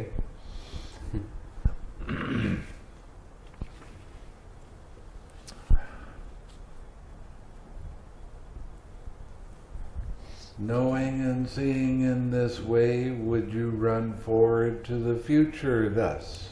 මේ විදියට දකිමින් දැනගෙනම ඔබ අනාගතයට දුවයිද මහණෙනි මේ විදියට? Shall we be in the future? Shall we not be in the future? අපි අනාගතයේ ඉඳීවිද නැද්ද? What shall we be in the future? How shall we be in the future? අපි කොහොම වේවිද අනාගතයේ? කුමක් වේවිද අපිව? Having been what shall we become in the future? කුමක් වෙලා කුමන තත්වයට අපි පත් වේවිද අනාගතයේ? No, Venerable Sir. නැහැ ස්වාමීනි. Knowing and seeing in this way, would you now be inwardly perplexed about the present thus? මේ විදියට දකිමින් ඔබ ඇතුළාන්තයෙන් ප්‍රහේලිකාවක් ඇති කරගනීද මේ විදියට? Am I? Am I not? මමද මම නෙවෙයිද? What am I? කුමක්ද මේ මම? How am I? කොහොමද මම? Where has this being come from? කොහින්ද මේ කෙනා පැවතිලා එන්නේ? Where will it go? කොහෙටද යන්නේය? No, Venerable Sir. නැහැ ස්වාමීනි. Monks, knowing and seeing in this way, would you speak thus? මහණෙනි මේ විදියට දැනගෙන දකිමින් ඔබ මේ විදියට කියයිද? The teacher is respected by us. අපි ශාස්ත්‍රඥ වහන්සේට ගරු කරනවා. We speak as we do out of respect for the teacher. අපි මේ විදියට කතා කරනවා ක්‍රියා කරනවා ශාස්ත්‍රඥ වහන්සේට ගරු කරන්නට. No, you wouldn't say that. නෑ ඔබ එහෙම කියන එකක් නැහැ. Why? ඇයි? Because you are your own teacher. හේතුව ඔබයි ඔබගේ ගුරුවරයා වෙන්නේ. The Buddha was a guide. බුදුහාමුදුරුවෝ මඟ පෙන්වන්නෙක් පමණයි. Okay, he wasn't the teacher. He was guiding you so you could teach yourself. බුදුහාමුදුරුවෝ ඔබට මඟ පෙන්වුවා විතරයි ඔබමයි ඔබගේ මඟ පෙන්වන්න ගුරුවරයා වෙන්නේ. Knowing and seeing in this way, would you speak thus? මේ විදියට දකිමින් දැනගෙන ඔබ මෙහෙම කියයිද? The recluse says this, and we speak thus at the bidding of the recluse. ශ්‍රමණයන් වහන්සේ මෙහෙම කියනවා ඒ හින්දා අපිත් මෙහෙම කියන්න ඕනේ කියලා. You wouldn't do that either, would you? ඔබ එහෙම කරයිද? Because you don't have to say what somebody else tells you to say. ඔබ එහෙම කරන එකක් නැහැ. හේතුව වෙන කෙනෙක් කිව්ව පළියට ඔබ කියන්න ඕනේ නැහැ දෙයක්. You are your own teacher. ඔබයි ඔබගේ ගුරුවරයා වෙන්නේ. Excuse me. Knowing and seeing in this way, would you acknowledge another teacher? මේ විදියට දකිමින් දැනගෙන ඔබ වෙනත් ගුරුවරයෙක් තමන්ගේ කියලා කියයිද? No. නැහැ. ඇත්තෙම නැහැ. Knowing and seeing in this way, would you return to the observance, tumultuous debates and auspicious signs of ordinary recluses and Brahmins, taking them as the core of the holy life? I forgot the list was there. Knowing and seeing in this way. මේ විදියට දැනගෙන දකිමින් ඔබ සාමාන්‍ය ශ්‍රමණ ප්‍රජාවගේ return to the observances and tumultuous debates එක් දෙබස් වලට වාද විවාද වලට ඔබ අහු වෙන්න යාවිද? and auspicious signs of ordinary recluses and Brahmins. සාමාන්‍ය ශ්‍රමණ බ්‍රාහ්මණයන්ගේ තියෙන නැකත් ආදී මංගල කාරණා පස්සේ ඔබ යයිද? Taking them as the core of the holy life. එය තමයි බ්‍රහ්මචාරී ජීවිතයේ හරය කියලා. No, Venerable Sir. නැහැ ස්වාමීන් වහන්සේ. Do you speak only of what you have known, seen and understood for yourself? ඔබම දැකපු ඔබම තේරුම් ගනිපු වටහා ගනිපු දෙයක් ගැන පමණයි නේද කතා කරන්නේ? Yes, Venerable Sir. එහෙමයි ස්වාමීන් වහන්සේ. good monks. හොඳයි මහණෙනි. So you have been guided by me with this Dhamma. ඔබව හොඳින් පුහුණු කෙරෙව්. ඔබව මා විසින් හොඳට මෙහෙවලා තියෙනවා මේ ධර්මයේ තුල. Which is visible here and now. ඒ ධර්මය දැන් පෙනෙනවා ඔබට. Immediately effective. ඉක්මනින් ඔබට ප්‍රතිඵල ලබා දෙනවා. Inviting inspection. ඔබට හිතෙනවා මේ ගවේෂණය කරලා බලන්නත්. Onward leading. ඔබ ඇතුළාන්තයට ගමන් කරනවා. To be experienced by the wise for themselves. ප්‍රඥාවන්ත කෙනා විසින් තමන්මයි මේ වටහා ගත යුත්තේ. How is this practice immediately effective? කොහොමද මේ පුහුණුව ඉක්මනින්ම ප්‍රතිඵල ලබා දෙන්නේ? Because you're using the 6 R's. හේතුව ඔබ අතහැරීමේ ක්‍රම 6 භාවිත කරන හින්දා. A distraction arises. ක්ලේශයක් හට ගන්නවා. You recognize it. ඔබ ඒ හඳුනා ගන්නවා. You release it. Don't keep your attention on it. You relax. You let go of the craving. You re-smile.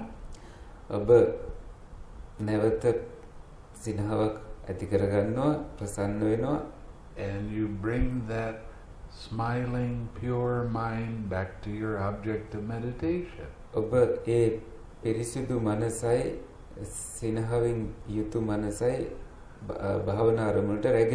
And repeat staying with your object of meditation. That is immediately effective, isn't it?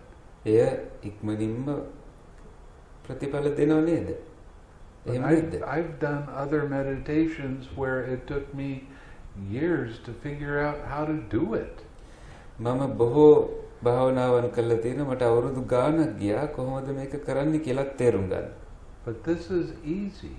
නමුත් මෙය පහසුයි. It's simple. ඒ වගේම සරලයි.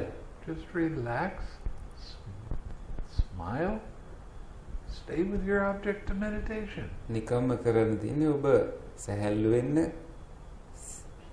ක්ලේශ දුටු තැන සිනහ වෙලා නැවත ඔබේ භාවනා අරමුණට එන්න. Now a lot of people are being very surprised at how fast they're progressing with their meditation. බොහෝ අය පුදුම වෙනවා කොච්චර වේගවත්ද එයාගේ භාවනා පුහුණුව කොච්චර වේගවත්ව කරනවද කියලා. But it doesn't surprise me at all. නමුත් මට එය පුදුමයක් නෙමෙයි. Because we're following what the Buddha is teaching. ඒකට හේතුව අපි මේ අනුගමනය කරන්නේ බුදුරජාණන් වහන්සේම දේශනා කරපු ඉගැන්වීම නිසා. And you're finding out for yourself that the Buddha was right. ඔබමයි හොයාගන්නේ බුදුහාමුදුරුවෝ හරි කියලා. It doesn't have anything to do with me. You're doing the work. මා ගුරුවරයා වශයෙන් තබාගත් මං ගුරුවරයා වුණාට මා එක කරන්න දෙයක් නැහැ. බුදුහාමුදුරුවෝ තමයි ගුරුවරයා. My job is just to nudge you and make sure that you stay on the path. මගේ කාර්යය තමයි පොඩ්ඩක් එහෙම කරලා ඔබ නිවැරදි පාරට දාන එක. So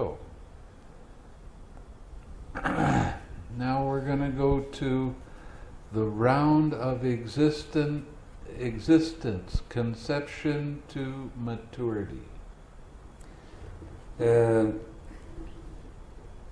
දැන් අපි කතා කරන්න යන්නේ පැවැත් එක් ආයතනවල පැවැත්ම ගැන.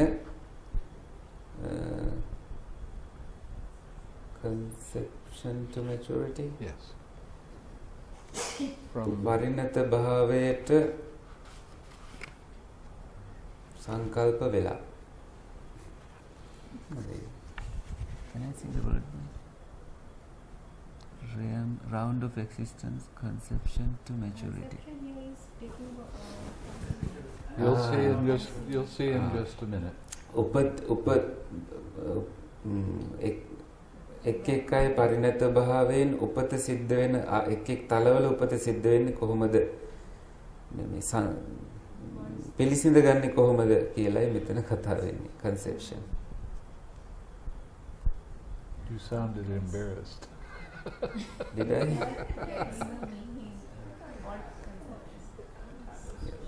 Conception, yeah. Yeah. The descent of the embryo. Yes. Okay. Monks, the descent of the embryo takes place through the union of three things. මහණෙනි, කලලයක හට ගැනීම සාධක තුනක් නිසායි ඇති වෙන්නේ.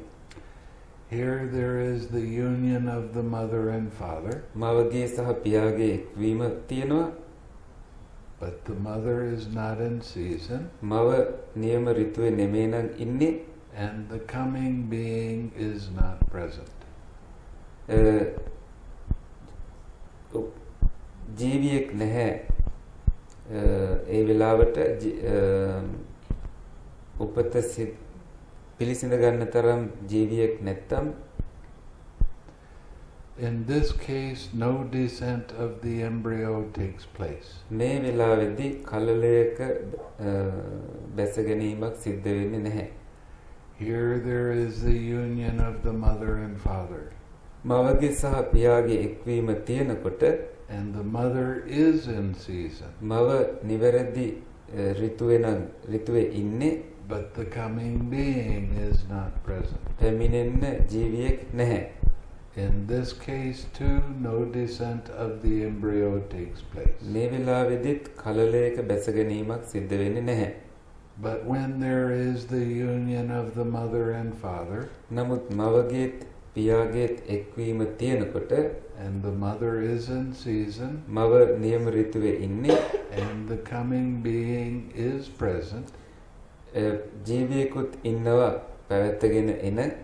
through the union of these three things, the descent of the embryo takes place. මේ තුනේ එකතුවෙන් තමයි කලලයක හට ගැනීම බැස ගැනීම සිද්ධ වෙන්නේ.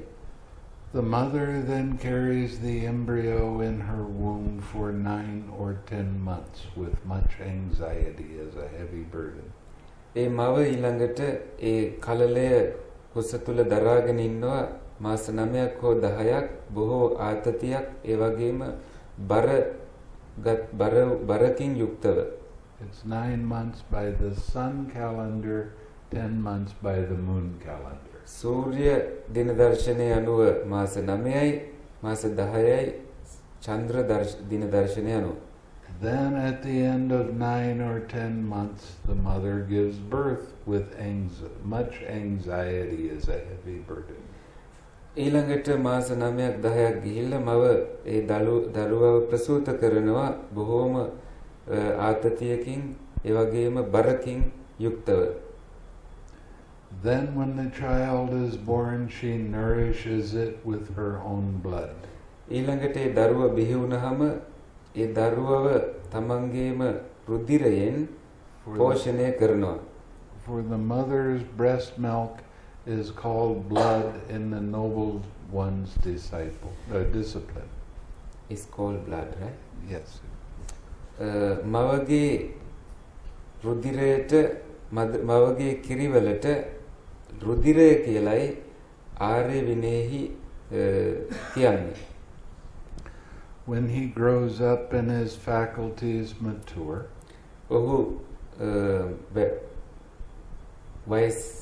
වැඩි වියටපත් වෙලා ඉන්ද්‍රිය පරිණත වුණාම the child plays at such games as toy plows, ඒ ළමයා සෙල්ලම් කරනවා සෙල්ලම් නගුල් ආදී අරගෙන tip cats, somersaults, those games. toy windmills, කුඩා ළමයි සෙල්ලම් කරන එකෙක් සෙල්ලම් වලින් ඒ ළමයි සෙල්ලම් කරනවා.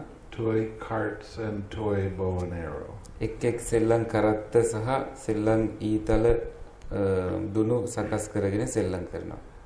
When he grows up and his faculties mature still further, ඒ ළමයා තව තවත් පරිණත භාවයට පත් වුණාම වයසට පත් වුණාම the youth enjoys himself provided and endowed with the 5 chords of sensual pleasure.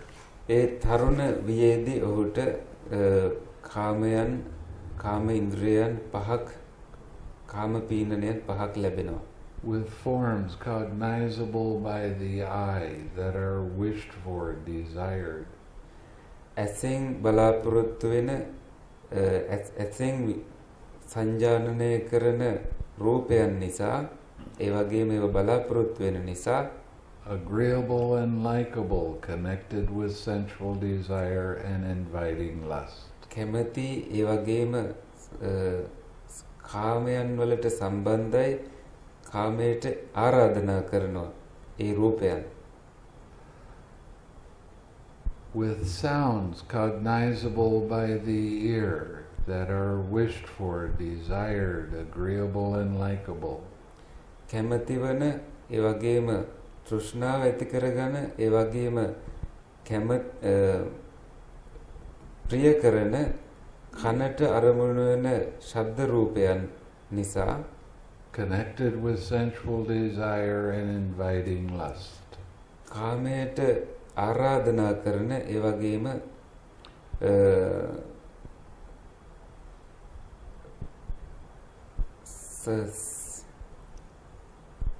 කාම පීනනයට සම්බන්ධ. It took some time to come. It's okay. Odors cognizable by the nose. නාසයෙන් සංජානනය කරන ගන්ධයන්. Flavors cognizable by the tongue. දිවෙන් සංජානනය කරන රසයන්. Tangibles cognizable by the body. කයෙන් ස්පර්ශ සංජානනය කරන ස්පර්ශයන් that are wished for, desired. බලාපොරොත්තු වෙන කැමැති වන agreeable and likable. එකඟ වන සහ ප්‍රිය කරන connected with sensual desire. කාම ආශාවට සම්බන්ධ and inviting lust. රාගයට ආරාධනා කරන. On seeing a form with the eye, ඇසෙන් රූපයක් දැකලා he lusts after it if it's pleasing. ඔහු ඒ පසුපස හඹා යනවා කැමතිනම්. He dislikes it if it's unpleasing. ඔහු එයට අකමැති වෙනවා එච්චර ප්‍රිය නැත්තම්. He abides with mindfulness of the body unestablished. ඔහු සිහිය කය පිළිබඳව සිහිය පිහිටුවන්නේ නැතුව ඉන්නවා. What does that mean, having mindfulness of the body unestablished? මොකද්ද මේ කය පිළිබඳව සිහිය නැතුව ඉන්නවා කියන එකෙන් අදහස් වෙන්නේ? Any idea? මොකක්ද අදහසක් තියෙනවද? This is part of the body, isn't it? මේ තියෙන්නේ ශරීරයේ කොටසක් නේද? In other words, you're not using the 6 R's. ඒකෙන් අදහස් වෙන්නේ ඔබ සිහියෙන් අතහැරීමේ ක්‍රමය අනුගමනය කරන්න නැහැ කියන එක. As a result, you have a limited mind. එහි ප්‍රතිඵලයක් විදියට ඔබට තියෙනවා සීමා වෙච්ච මනසක්. And he does not understand as it actually is. ඔබ ඒ කෙනා එය ඇත්ත ඇති සැටියෙන්ම තේරුම් ගන්නේ නැහැ. The deliverance of mind and deliverance by wisdom. මනසේ විමුක්තියත් ඒ වගේ චේතෝ විමුක්තියත් ප්‍රඥා විමුක්තියත් කියන දෙක. මනසේ විමුක්තිය සහ ප්‍රඥා විමුක්තිය. Wherein these evil, unwholesome states cease without remainder. එහිදී මේ පාපී අකුසල ධර්මයන් ඉතිරි නැතිවම නිරෝධ භාවයට පත් වෙනවා චේතෝ විමුක්තිය ප්‍රඥා විමුක්තිය තුල. Engaged as he is in favoring and opposing, ඔහු මේ විදියට කැමැති වෙමින් අකමැති වෙමින් යෙදිලා ඉන්නකොට whatever feeling he feels, ඔහුට දැනෙන ඕනෑම විඳීමක් whether pleasant or painful or neither painful nor pleasant, සුඛ හෝ දුක්ඛ හෝ අදුක්ඛම සුඛ වුණත් he delights in that. ඔහු ඒ තුල කැමැත්ත ඇති කරගන්නවා. Welcomes it and remains holding to it. එය පිළිගන්න, බාර ගන්නවා. ඒ වගේම එය අල්ලගෙනත් ඉන්නවා. As he does so, delight arises in him. එහෙම කරද්දී ඔහු තුල කැමැත්ත හටගන්නවා. Now, delight in feeling is craving. මේ විඳීම් වල කැමැත්ත ඇති කරනවා කියලා කියන්නේ තණ්හාව. With craving as condition, clinging comes to be. තණ්හාව හේතුවෙන් උපාදාන හටගන්නවා. With clinging as condition, habitual tendencies come to be. උපාදාන හේතුවෙන් භවය හටගන්නවා. With habitual tendency as condition, birth comes to be. With habitual භවය හේතුවෙන් උපත සිද්ධ වෙනවා. With birth as condition, aging and death, sorrow, lamentation, pain, grief, and despair comes to be. උපත හේතුවෙන් ජරා මරණ ශෝක පරිදේව දුක්ඛ දෝමනස් උපායාස හටගන්නවා. Such is the origin of this whole mass of suffering. මේ තමයි මේ මුළු දුක්ඛ ස්කන්ධයම හට ගැනීම. Now, the habitual tendency in Pali is called bhava. මේ පාලියෙන් භවයට කියන්නේ භවය කියලා. We use Sinhalese bhava. The word bhava as well. Yeah, but පුරුදු වලට කියන්නේ පාලියෙන් භව කියලා. It's real difficult to translate that into English. මේ හරිම අමාරුයි ඉංග්‍රීසි භාෂාවට පරිවර්තනය කරන්න මේ භව කියන වචනය. And I've looked for a long time for a way to explain it so that it was practical. මම බොහෝ උත්සාහ කළා තියෙනවා මේ විස්තර කරලා දෙන්න කොහොම හරි විස්තර කරන්න ක්‍රමයක් ඒත් එහෙම විස්තර කරාම ඒක ප්‍රායෝගික වෙන විදියක්. Some people, they translate bhava as meaning existence. සමහර අය භව කියන එක පරිවර්තනය කරනවා පැවැත්ම කියලා. Some people translate bhava as becoming. සමහර අය භව කියන එක පරිවර්තනය කරනවා Neither පත්වීම කියලා. Neither one of those really comes very close to the meaning. ඒ දෙකෙන් එකක්වත් නියමාර්ථයට ලං වෙන්නේ නැහැ. I have had many discussions with scholarly monks and my teacher was one of them. මම බොහෝ ශාස්ත්‍රීය පරිශ්‍රණවල ඉදිරින් වික්ෂුන් වහන්සේලා එක්කත් මගේ ගුරුවරයාත් එක්කත් මේ ඒ අතර කෙනෙක් තමයි මගේ ගුරුවරයා. එයාත් එක්ක සාකච්ඡා කළා තියෙනවා. And I asked them if I could use habitual tendency as the definition for bhava. ඊළඟට මම එයාගෙන් ඇහුවා මේ භව කියන එකේ අර්ථකථනය පුරුදුතා කියන එක විදිහට භාවිත කරන්න පුළුවන්ද කියලා. And basically they said yes, but that's not the complete meaning. මූලිකවම ඒගොල්ලෝ ඔව් කියලා කිව්වා. නමුත් ඒගොල්ලෝ ඒ වගේම කිව්වා ඒ නෙමෙයි සම්පූර්ණ අර්ථය කියලා. But this is real close to the meaning when you're looking at dependent origination in the way that we're studying it right now. නමුත් අපි මේ ඉගෙන ගන්න හේතුඵල ධර්ම ඉගෙන ගන්න ආකාරයට නම් ටිකක් හරි එය සමීපයි. Bhava has a bigger meaning than habitual tendency. භව කියන එකට තියෙන විශාල අර්ථයක් මේ පුරුදුතා කියනවට වැඩිය. But for practical purposes, habitual tendency works very well. නමුත් ප්‍රායෝගික අරමුණෙන් ගත්තොත් මේ පුරුදුතා කියන එක ඔබට තේරෙයි ටිකක් ඵලදායකයි කියලා. Let's say somebody has depression. අපි හිතමු කාට හරි ආතතියක් තියෙනවා. How does depression arise? කොහොමද මේ ආතතිය හටගන්නේ? a feeling comes up and it's painful.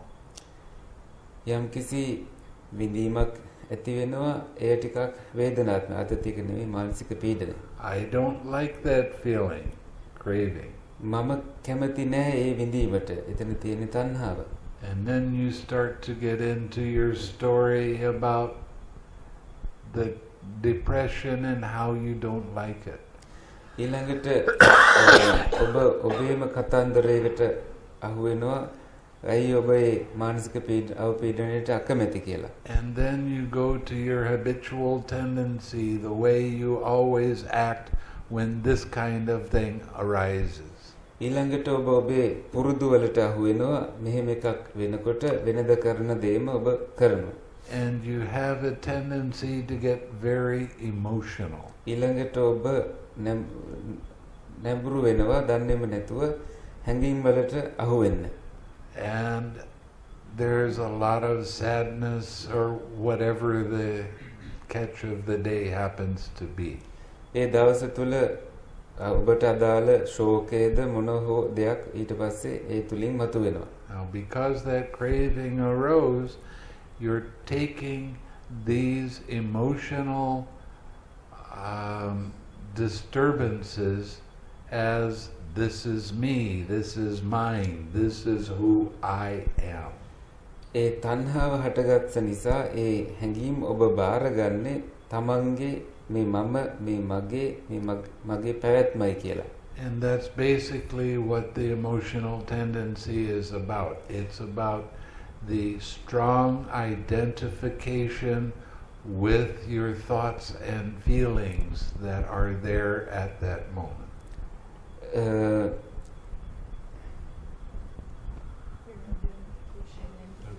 එතන තියෙන්නේ ඔබගේ අදහස්ම ඒ සම්බන්ධයෙන් තියෙන ඔබගේ අදහස්ම තමාගේ කියලා ගැනීමයි එතන සිද්ධ වෙන්නේ.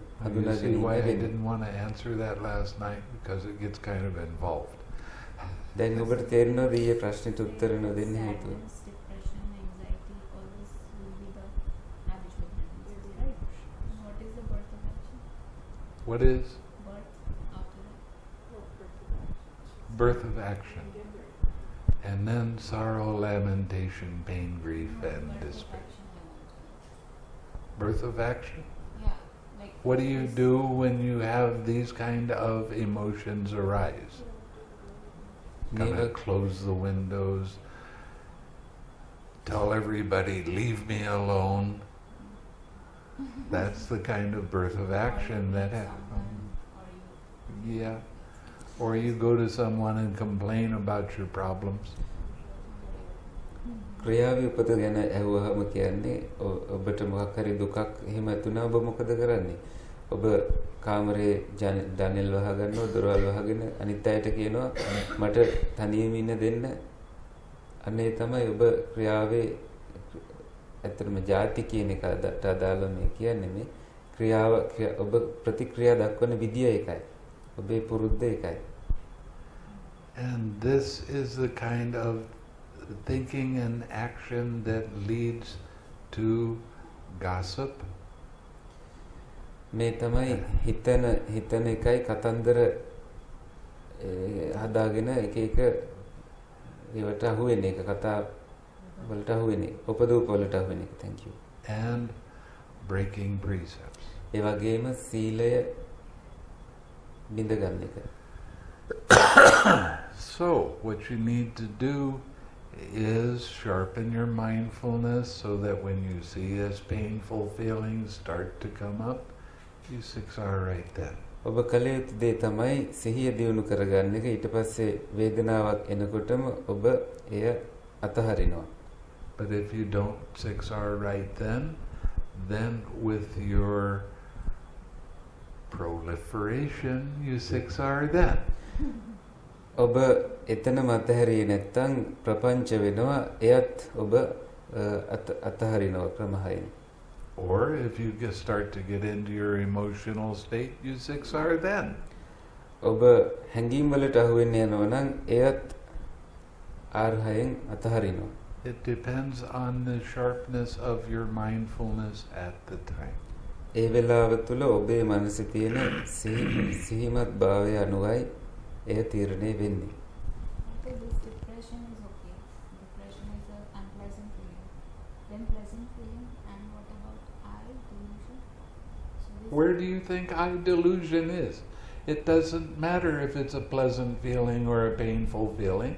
Right after that, I am there. Whatever did you tell, like feeling, craving, and we have to name What is craving? the tension and tightness. No. Wanting something. I like it. I don't like it. That's what craving is. You recognize it as tension and tightness, but the definition of it is if it's a pleasant feeling, I like it. I want it. This is good. If it's a painful feeling, I don't like it. I don't want it. Get it away. But it's still craving. Okay. Your turn. Neutral feelings, how to deal with? Neutral feelings are kind of tricky because you don't pay attention to them very much. And what's the definition of a neutral feeling?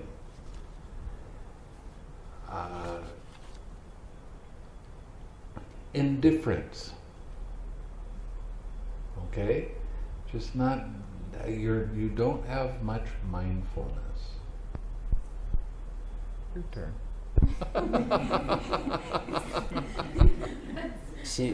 මෙතුමිය අහුව ප්‍රශ්නයක් මම කියන එක ගැන පැහැදිලි කරන්න කියලා. එතකොට උන්වහන්සේ පැහැදිලි කරා මේ මම කියලා කියන්නේ යම් කිසි විඳීමක් තණ්හාවට අදාළව ඇති වුනහම එක්ක මම කැමති එක්ක අකමැති. ඒ මම කියලා ඇති වෙන්නේ තණ්හාවත් එක්කම. එතන තමයි මම තියෙන්නේ. ඊළඟට ඇහුවා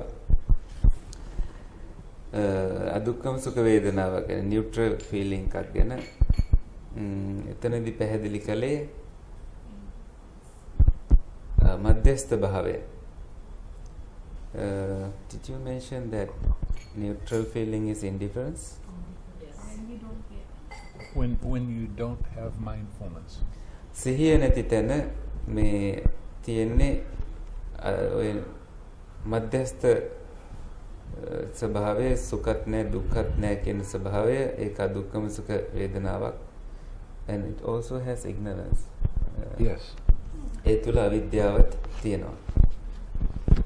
I was going to Chatakka. Great. චචක්ක සූත්‍රයේ තියෙනවා ඒ අවිද්‍යාව තමයි අදුක්කම සුඛ යට තියෙන්නේ කියලා. We have to talk about that because we're going to do the Chichaka tomorrow. Oh really? Yeah. Good. And is she doing that? For the people that speak English in the other place, and then you get to do it for the people that are doing that speak Sinhala. In two places? did that in Germany. It worked pretty well. In two places? Germany, English. Oh, I just lost my place.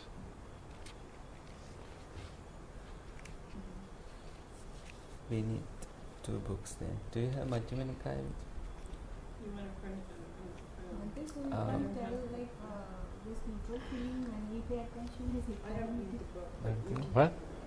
This neither pleasant nor unpleasant feeling when we are mindful, it's equanimity. It's We equanimity, have yes. 2 books. This one we have 2 I books. have doctor's appointment at 8:15 though. I don't want to tell you that. Well, but you'll be done by then. Because if you start at 6, you'll be done by 7 No, today. today. Mhm. Okay. Okay. I'll try to get through as fast as I can. Okay. Now this is called the ending of the round, the gradual training. ඊළඟ කොටසේ තියෙන්නේ මේ අනුපෙළිවෙලි යන පුහුණුවේ අවසානය. Here, monk, a Tathagata appears in the world. මේ මහණෙනි තථාගතයන් වහන්සේ ලෝකේ පහළ වෙනවා. Accomplished and fully awakened. සම්මා සම්බුද්ධත්වයට පත් වුණු Perfect in true knowledge and conduct. ඥාන දර්ශනයෙන් යුක්ත Sublime knower of worlds. ලෝකයන් පිළිබඳව දන්නා Incomparable leader of persons to be tamed. දමනය කළ යුත්තන් දමනය කරන අසහාය පුජ්‍යලයා. Teacher of gods and humans. දෙවි මිනිසුන්ට ශාස්ත්‍රවරයා. Awakened and blessed. බුද්ධ භාවයට පත් වුණු භාග්‍යවත් භාවයට පත් වුණු. He declares this world with its gods, its maras, and its brahmas. මේ දෙවියන් මරුන් බ්‍රහ්මයන් සහිත ලෝකයට ප්‍රකාශ කරනවා. This generation with its recluses and brahmins. මේ ශ්‍රමණයන් බ්‍රාහ්මණයන් සහිත ප්‍රජාවට Its princes and its people. ශ්‍රමණයන් බ්‍රාහ්මණයන් සහිත පරපුරට ඒ වගේම කුමාරයන් සහ ප්‍රජාවට which he has himself realized with direct knowledge. උන්වහන්සේ තමන් වහන්සේ විසින්ම අවබෝධ කරගෙනයි He teaches the Dhamma good in the beginning, good in the middle, and good in the end. මුල මැද අග පිරිසිදු ධර්මයේ දේශනා කරනවා. With the right meaning and phrasing, he reveals a holy life that is utterly perfect and pure. නියම අර්ථයෙන් සහ නියම වචන පාඨ භාවිත කරලා පිරිසිදු පැහැදිලි බ්‍රහ්මචාරී ජීවිතයක් ගත කරන හැටි කියලා දෙනවා. A householder or householder's son, යම්කිසි ගෘහපතියෙක් හෝ ගෘහපති පුත්‍රයෙක් or one in some other clan hears the Dhamma. වෙනත් වංශිකයෙක් මේ ධර්මය අහනවා. On hearing the Dhamma, he acquires faith in the Tathagata. ධර්මය අහලා තථාගතයන් වහන්සේ තුල පැහැදීමක් ඇති කරගන්නවා. Possessing faith, he considers thus. ඒ පැහැදීම ඇති කරගෙන මේ විදියට ඒ කෙනා හිතනවා. Household life is crowded and dusty. මේ ගෘහස්ත ජීවිතය කුණු දුහුවලි වලින් පිරීලායි තියෙන්නේ. Life gone forth is wide open. පැවිදි ජීවිතය හරි පුළුල්, හරි නිදහස්. It is not easy while living in a home ගෘහ ජීවිත ගෙදරක ඉන්න ගමන් to lead a holy life utterly perfect and pure as a polished shell. හග්ගෙඩියක් වගේ පිරිසිදු මැදුණු පිරිසිදු බ්‍රහ්මචාරී ජීවිතයක් ගත කරන එක එච්චර ලේසි දෙයක් නෙමෙයි ගෘහ ජීවිතයේ ඉන්න ගමන් කරන්න. Suppose I shave off my hair and beard. හිතන්න මම කෙස් රැවුල් බානවා කියලා. Put on the yellow robes and go forth from the home life into homelessness. කාෂාය වස්ත්‍ර දරාගෙන ගෘහ ජීවිතයෙන් පැවිදි ජීවිතයට ගමන් කරනවා. On a later occasion, abandoning a small or large fortune. පසු කාලීනව තමන් සතු කුඩා හෝ විශාල ප්‍රමාණයේ සියල්ලම අතහැරලා abandoning a small or large circle of relatives. ඥාති මිත්‍රාදීන් අතහැරලා He shaves off his hair and beard, කෙස් රැවුල් බාලා puts on the yellow robe and goes forth from the home life into homelessness. කාෂාය වස්ත්‍ර දරාගෙන ගෘහස්ත ජීවිතයෙන් පැවිදි ජීවිතයට පත් වෙනවා. Having thus gone forth and possessing the monk's training and way of life, මේ විදියට පැවිදි වෙලා භික්ෂු පුහුණුව ලබාගෙන abandoning the killing of living beings, he abstains from killing living beings. සතුන් මැරීමෙන් වැළකීලා එයින් මිදෙනවා. With rod and weapon laid aside, conscientious, අවි ආයුධ බැහැර කරලා merciful, he abides compassionate to all living beings. සියලු සත්වයන් කෙරෙහි දයාවෙන් වාසය කරනවා. Abandoning the taking of what is not given, he නොදුන් දේ ගැනීමෙන් වැළකීලා abstains from taking what is not given. එයින් මිදිලා වාසය කරනවා. Taken only what is given, දුන්නු දේ පමණක් භාවිත ලබා ගන්නවා. expecting only what is given. දුන්නු දේ පමණක් බලාපොරොත්තු වෙනවා. By not stealing, he abides in purity. සොරකම් නොකිරීමෙන් පිරිසිදුව වාසය කරනවා. Abandoning in celibacy, he observes celibacy. කාමයන්ගෙන් වෙන්වුණු කෙනෙක් විදියට අනගාരികව වාසය කරනවා. Living apart, abstaining from the vulgar practice of sexual intercourse. කාම සේවනයෙන් ඒ වැළකීලා වාසය කරනවා. Abandoning false speech, he abstains from false speech. නරක වචන භාවිත කරලා නරක වචනයෙන් වැළකෙනවා. He speaks truth, adheres to truth. බොරු වචනයෙන් වැළකින්නේ බොරු වචනයෙන් වැළකීලා ඇත්ත භාවිත කරන්න පටන් ගන්නවා. Is trustworthy and reliable. ඔහුව විශ්වාස කරන්න පුළුවන්. ඔහු මත ඒ වචන මත රඳා පවතින්න පුළුවන්. One who is no deceiver of the world. ලෝකේ රවට්ටන්නේ නැහැ. Abandoning malicious speech, he abstains from malicious speech. පරුෂ වචන වලින් වැළකීලා පරුෂ වචන භාවිත නොකර ඉන්නවා. He does not repeat elsewhere what he has heard here in order to divide those people from these. මේ කෙනා අර කෙනාගෙන් වෙන් කරන්න කියලා තව තැනක අහපු දෙයක් තවත් කෙනෙක්ට කියන එකෙන් වළකිනවා.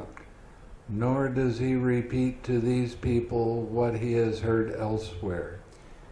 මේ අයට වෙන දිහාවකින් අහන්න ලැබුණු දෙයක් ඇවිල්ලා කියන්නෙත් නැහැ. In order to divide these people from those. මේ අය අර අයගෙන් වෙන් කරන්නට හිතාගෙන එහෙම කරන්නේ නැහැ. Thus he is one who reunites those who are divided. ඒ කෙනා තමයි බෙදුණු අය එකතු කරන කෙනා. A promoter of friendship. මිත්‍රත්වය දියුණු කරන කෙනා. He enjoys concord. ඒ සමගිය ඔහු සමගිය තුල ඔහු විනෝද වෙනවා. Rejoices in concord. ඒ සමගිය තුල ඔහු සතුටටපත් වෙනවා. Delights in concord. ඒ තුල ප්‍රීතිය උපදවා ගන්නවා. A speaker of words that promote concord. සමගිය ඇති කරන වචනමයි කතා කරන්නේ. Abandoning harsh speech. නපුරු වචනයෙන් වැළකීලා he abstains from harsh speech. ඔහු නපුරු වචනයෙන් ඉස්සෙල්ලා කේලම් ගැන කිව්වේ දැන් නපුරු වචනයෙන් වළකිනවා. He speaks such words as are gentle. මෘදු වචනමයි භාවිත කරන්නේ. Pleasing to the ear and lovable. කනට හරි ප්‍රියයි ආදරෙ හිතෙනවා. As go to the heart are courteous. හදවතටම යන වචන භාවිත කරන්නේ හරිම ප්‍රියජනකයි. Desired by many and agreeable to many. බොහෝ අය කැමති බොහෝ අය එකඟයි. Abandoning gossip, he abstains from gossip. ඕපදූප වලින් වැළකීලා එයින් ඒ භාවිත නොකර ඉන්නවා. He speaks at the right time, speaks what is fact. හරි වෙලාවට කතා කරනවා සත්‍යයමයි කතා කරන්නේ. Speaks on what is good. හොඳ දේමයි කතා කරන්නේ. Speaks on the Dhamma and discipline. ධර්ම සහ විනය තුල ගැන කතා කරනවා. At the right time he speaks such words as are worth recording. මතක තියාගන්න තරම් හිතෙන වචනමයි කතා කරන්නේ. Reasonable, moderate and beneficial. ඵලදායකයි හේතු සහගතයි ප්‍රමාණවත් ඒ වගේම උදව් වෙනවා අනිත් අයට. He abstains from injuring seeds and plants.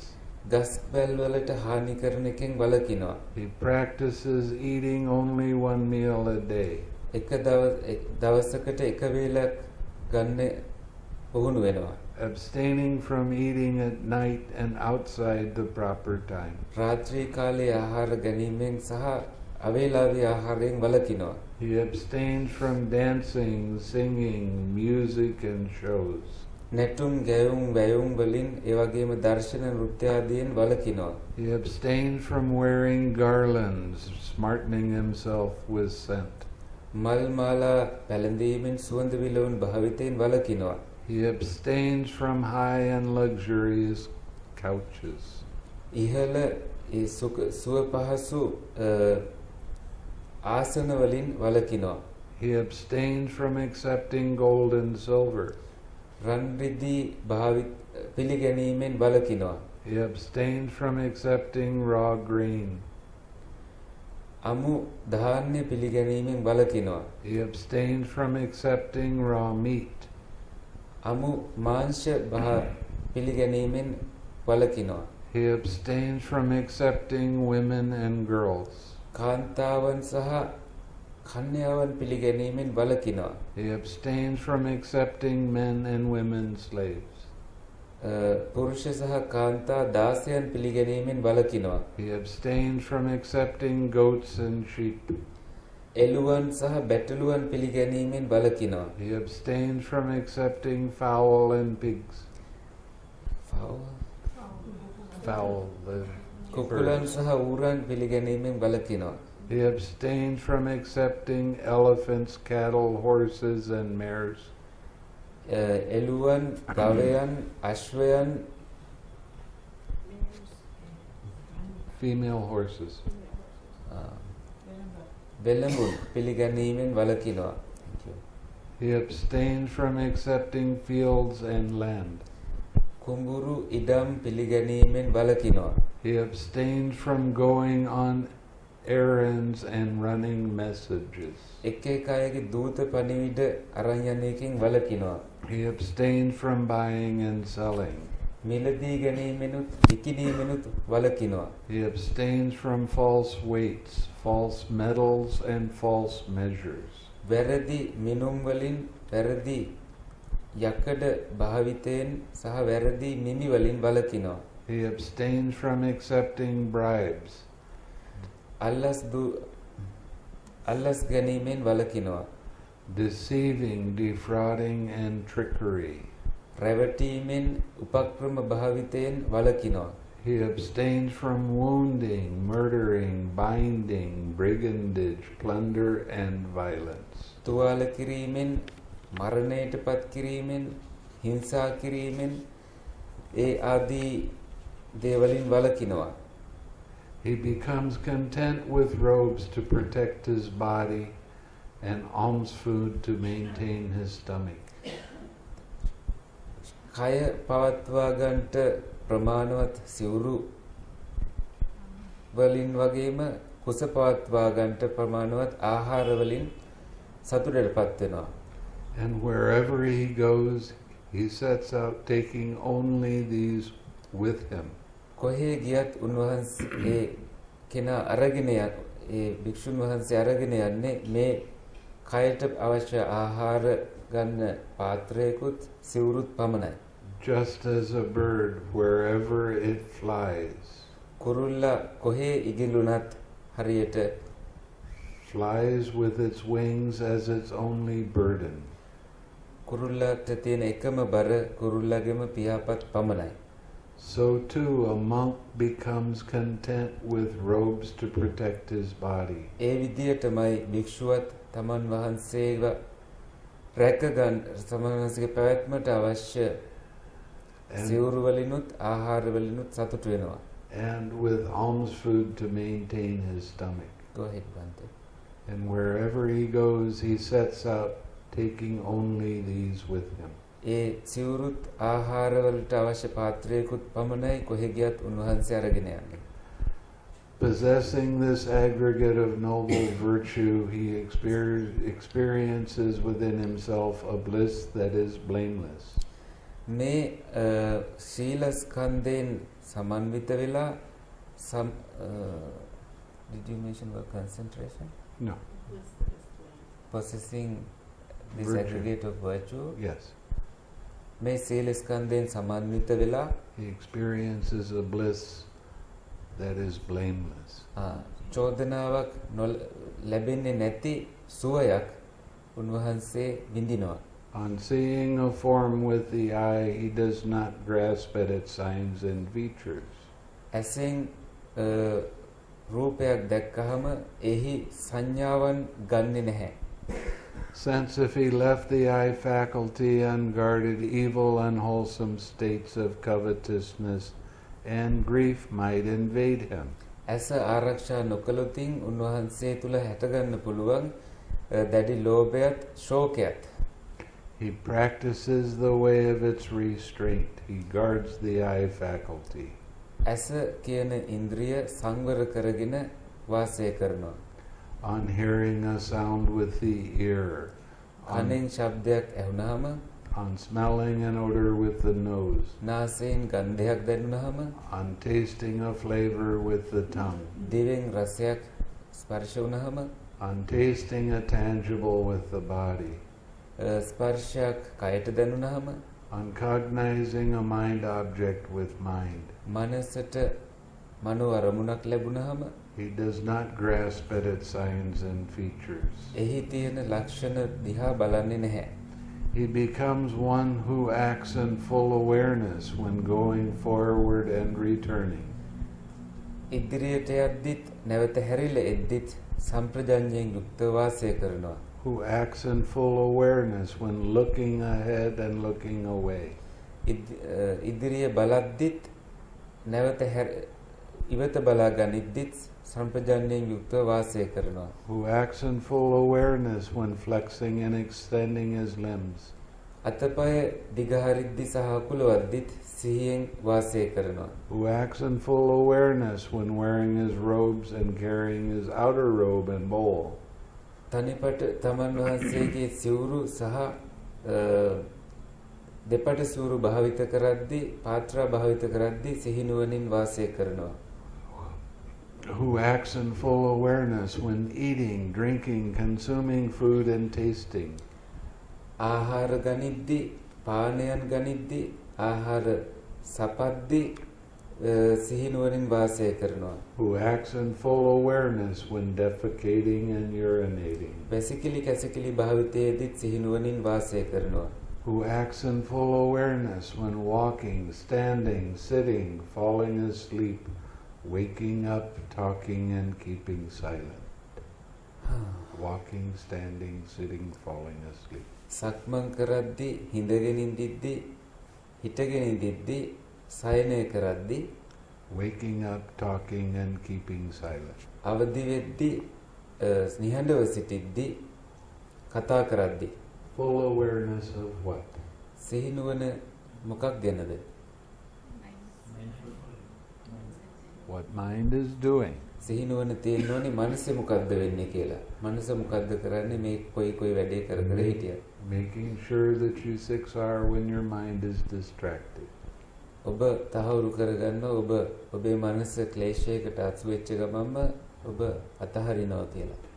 Possessing this noble virtue, this aggregate of noble virtue, මේ සීල ස්කන්ධයෙන් ආර්ය සීල ස්කන්ධයෙන් සමන්විත වෙලා and this noble restraint of the faculties, මේ ඉන්ද්‍රිය ආර්ය ඉන්ද්‍රිය සංවරයටපත් වෙලා and possessing this noble mindfulness and full awareness, මේ ආර්ය සිහියත් සිහිනුවණත් සම්ප්‍රජඤ්ඤයත් ඇති කරගෙන he resorts to a secluded resting place. ඔහු හුදෙකලා විවේකස්ථානයකට එළඹෙනවා. The forest, the root of a tree, a mountain. වනාන්තරයක් ගස් මුලක හෝ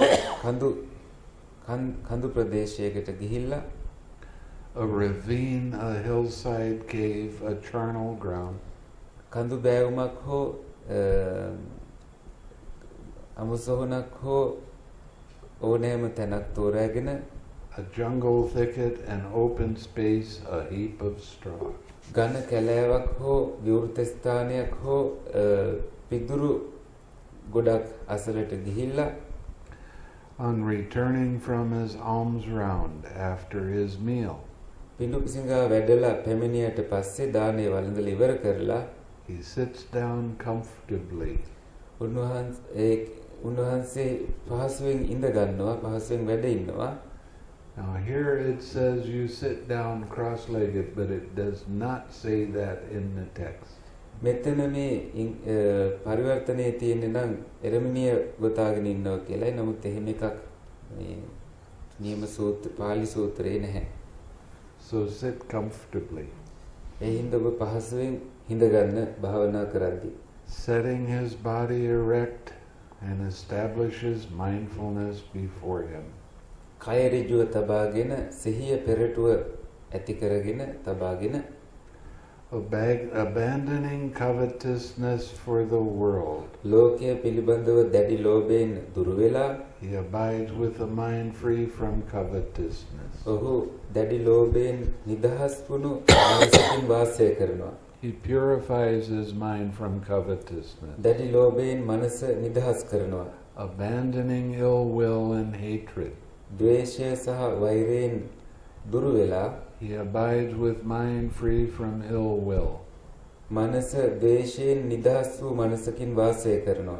Compassionate for the welfare of all living beings. සියලු සත්වයන් කෙරෙහි කරුණාවෙන් වාසය කරනවා. He purifies his mind from ill will and hatred. ද්වේෂයෙන් සහ වෛරයෙන් හිත පිරිසිදු කරනවා. Abandoning sloth and torpor, he abides free from sloth and torpor. තීන මිද්දෙන් වැළකීලා ඒයින් මනස පිරිසිදු කරනවා. Mindful and fully aware, he purifies his mind from sloth and torpor. සිහියෙන් සහ සම්ප්‍රජඤ්ඤයෙන් යුක්තව මනස නිදහස් කරනවා තීන මිද්දෙන්. Abandoning restlessness and anxiety. උද්දච්ච කුක්කුච්චය සහ නොසන්සුන් ආතති ස්වභාවය දුරු කරලා He abides unagitated with a mind inwardly peaceful. ඒයින් එයට හසු නොවූ මනසකින් ඇතුළාන්තයට නැඹුරු වූ පිරිසිදු මනසකින් වාසය කරනවා. He purifies his mind from restlessness and anxiety. උන්වහන්සේ තමන්ගේ මනස නොසන්සුන් භාවයෙන් සහ ආතතියෙන් මුදවා ගන්නවා. Abandoning doubt, he abides having gone beyond doubt. සැකයෙන් මිදිලා සැකේ ඉක්ම ගිය මනසකින් වාසය කරනවා. Unperplexed about wholesome states. කුසල තත්වයන් පිළිබඳව ව්‍යාකූලත්වයට පත් නොවි. He purifies his mind from doubt. උන්වහන්සේ තමන්ගේ මනස පිරිසිදු කරනවා සැකයෙන්.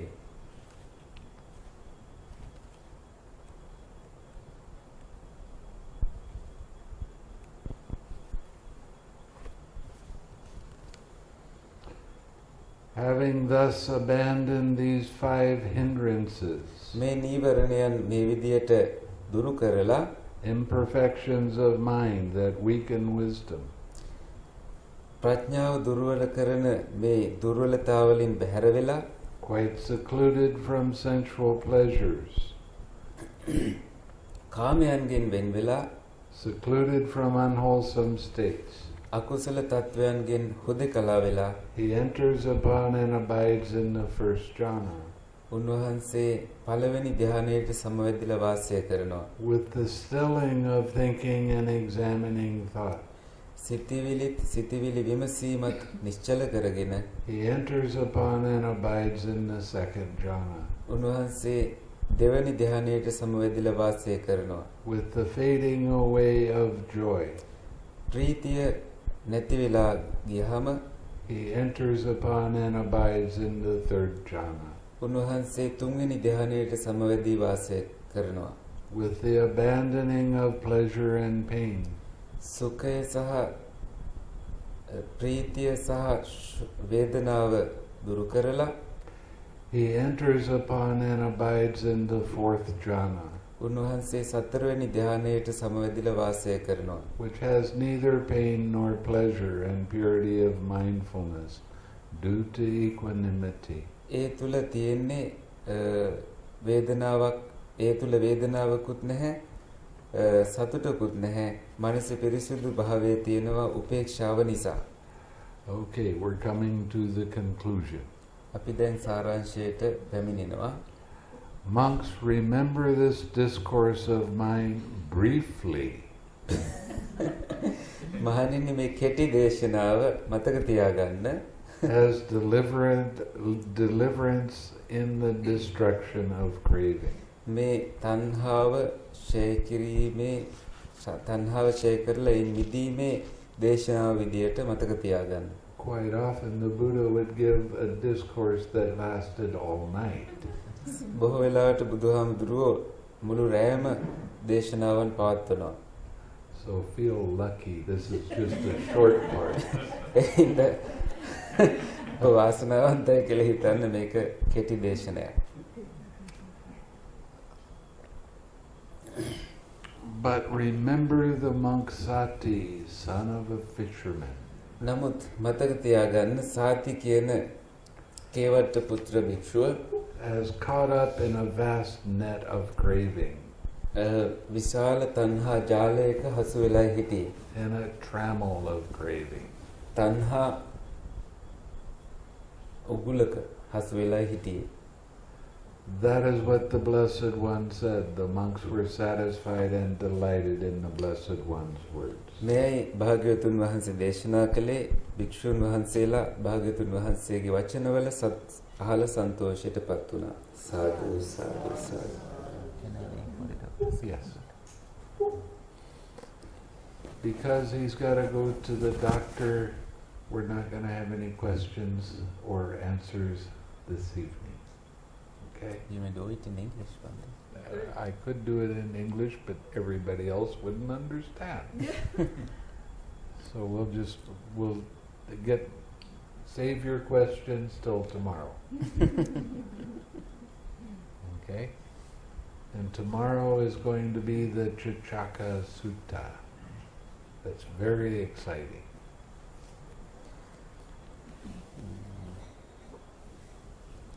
You can tell them that much. ප්‍රශ්න ඉතුරු කරගන්න හෙට දේශනාවට හෙට චතක්ක සූත්‍රයයි සාකච්ඡා කරන. I was thinking that Bhante will be here to answer questions and answers there. I'll come.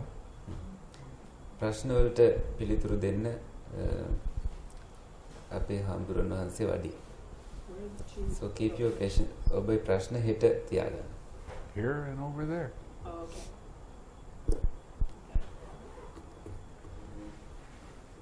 English one here, Sinhala one there. Or I don't care. Either way. the Chaturanga Sutta will take place in two places. You will come to this place for the English talk that will be given by Sister Kema, and for the Sinhala talk, I will see if anyone is there. That will be done at the other house. Sinhala Chaturanga Sutra දේශනාව අනිත් නිවසේදී පැවැත්වෙනවා. මෙහිදී ඉංග්‍රීසියෙන් Chaturanga Sutra දේශනාව හෙට මේ වෙලාවට අහන්න ලැබෙනවා. Let's transfer minutes. Yeah. පුණ්‍ය අනුමෝදනා කරමු. May suffering ones be suffering free and the fear-struck fearless be. May the grieving shed all grief and may all beings find relief. May all beings share this merit that we have thus acquired for the acquisition of all kinds of happiness. May beings inhabiting space and earth, devas and nagas of mighty power, share this merit of ours. May they long protect the Buddha's dispensation. දුකින් පෙළෙන සත්වයෝ දුකින් මිදෙත්වා, බියෙන් පෙළෙන සත්වයෝ බියෙන් මිදෙත්වා, ශෝකයෙන් සිටින සත්වයෝ සොවින් මිදෙත්වා, සියලු සත්වයෝ සැනසෙල්ල උදා කර ගනිත්වා. අප මෙසේ රැස් කරගත් පින හැම සතුටක්ම ළඟා කර ගැනීම පිණිස සියලු සත්වයෝ අනුමෝදන් වෙත්වා. අහසේ සහ පොළවේ වාසය කරන බලවත් දෙවියෝද නාගයෝද මේ අප රැස් කරගත් පින අනුමෝදන් වෙත්වා. ඒ හැමෝම බොහෝ කාලයක් සම්බුදු සසුන සුරකිත්වා. සාදු සාදු සාදු.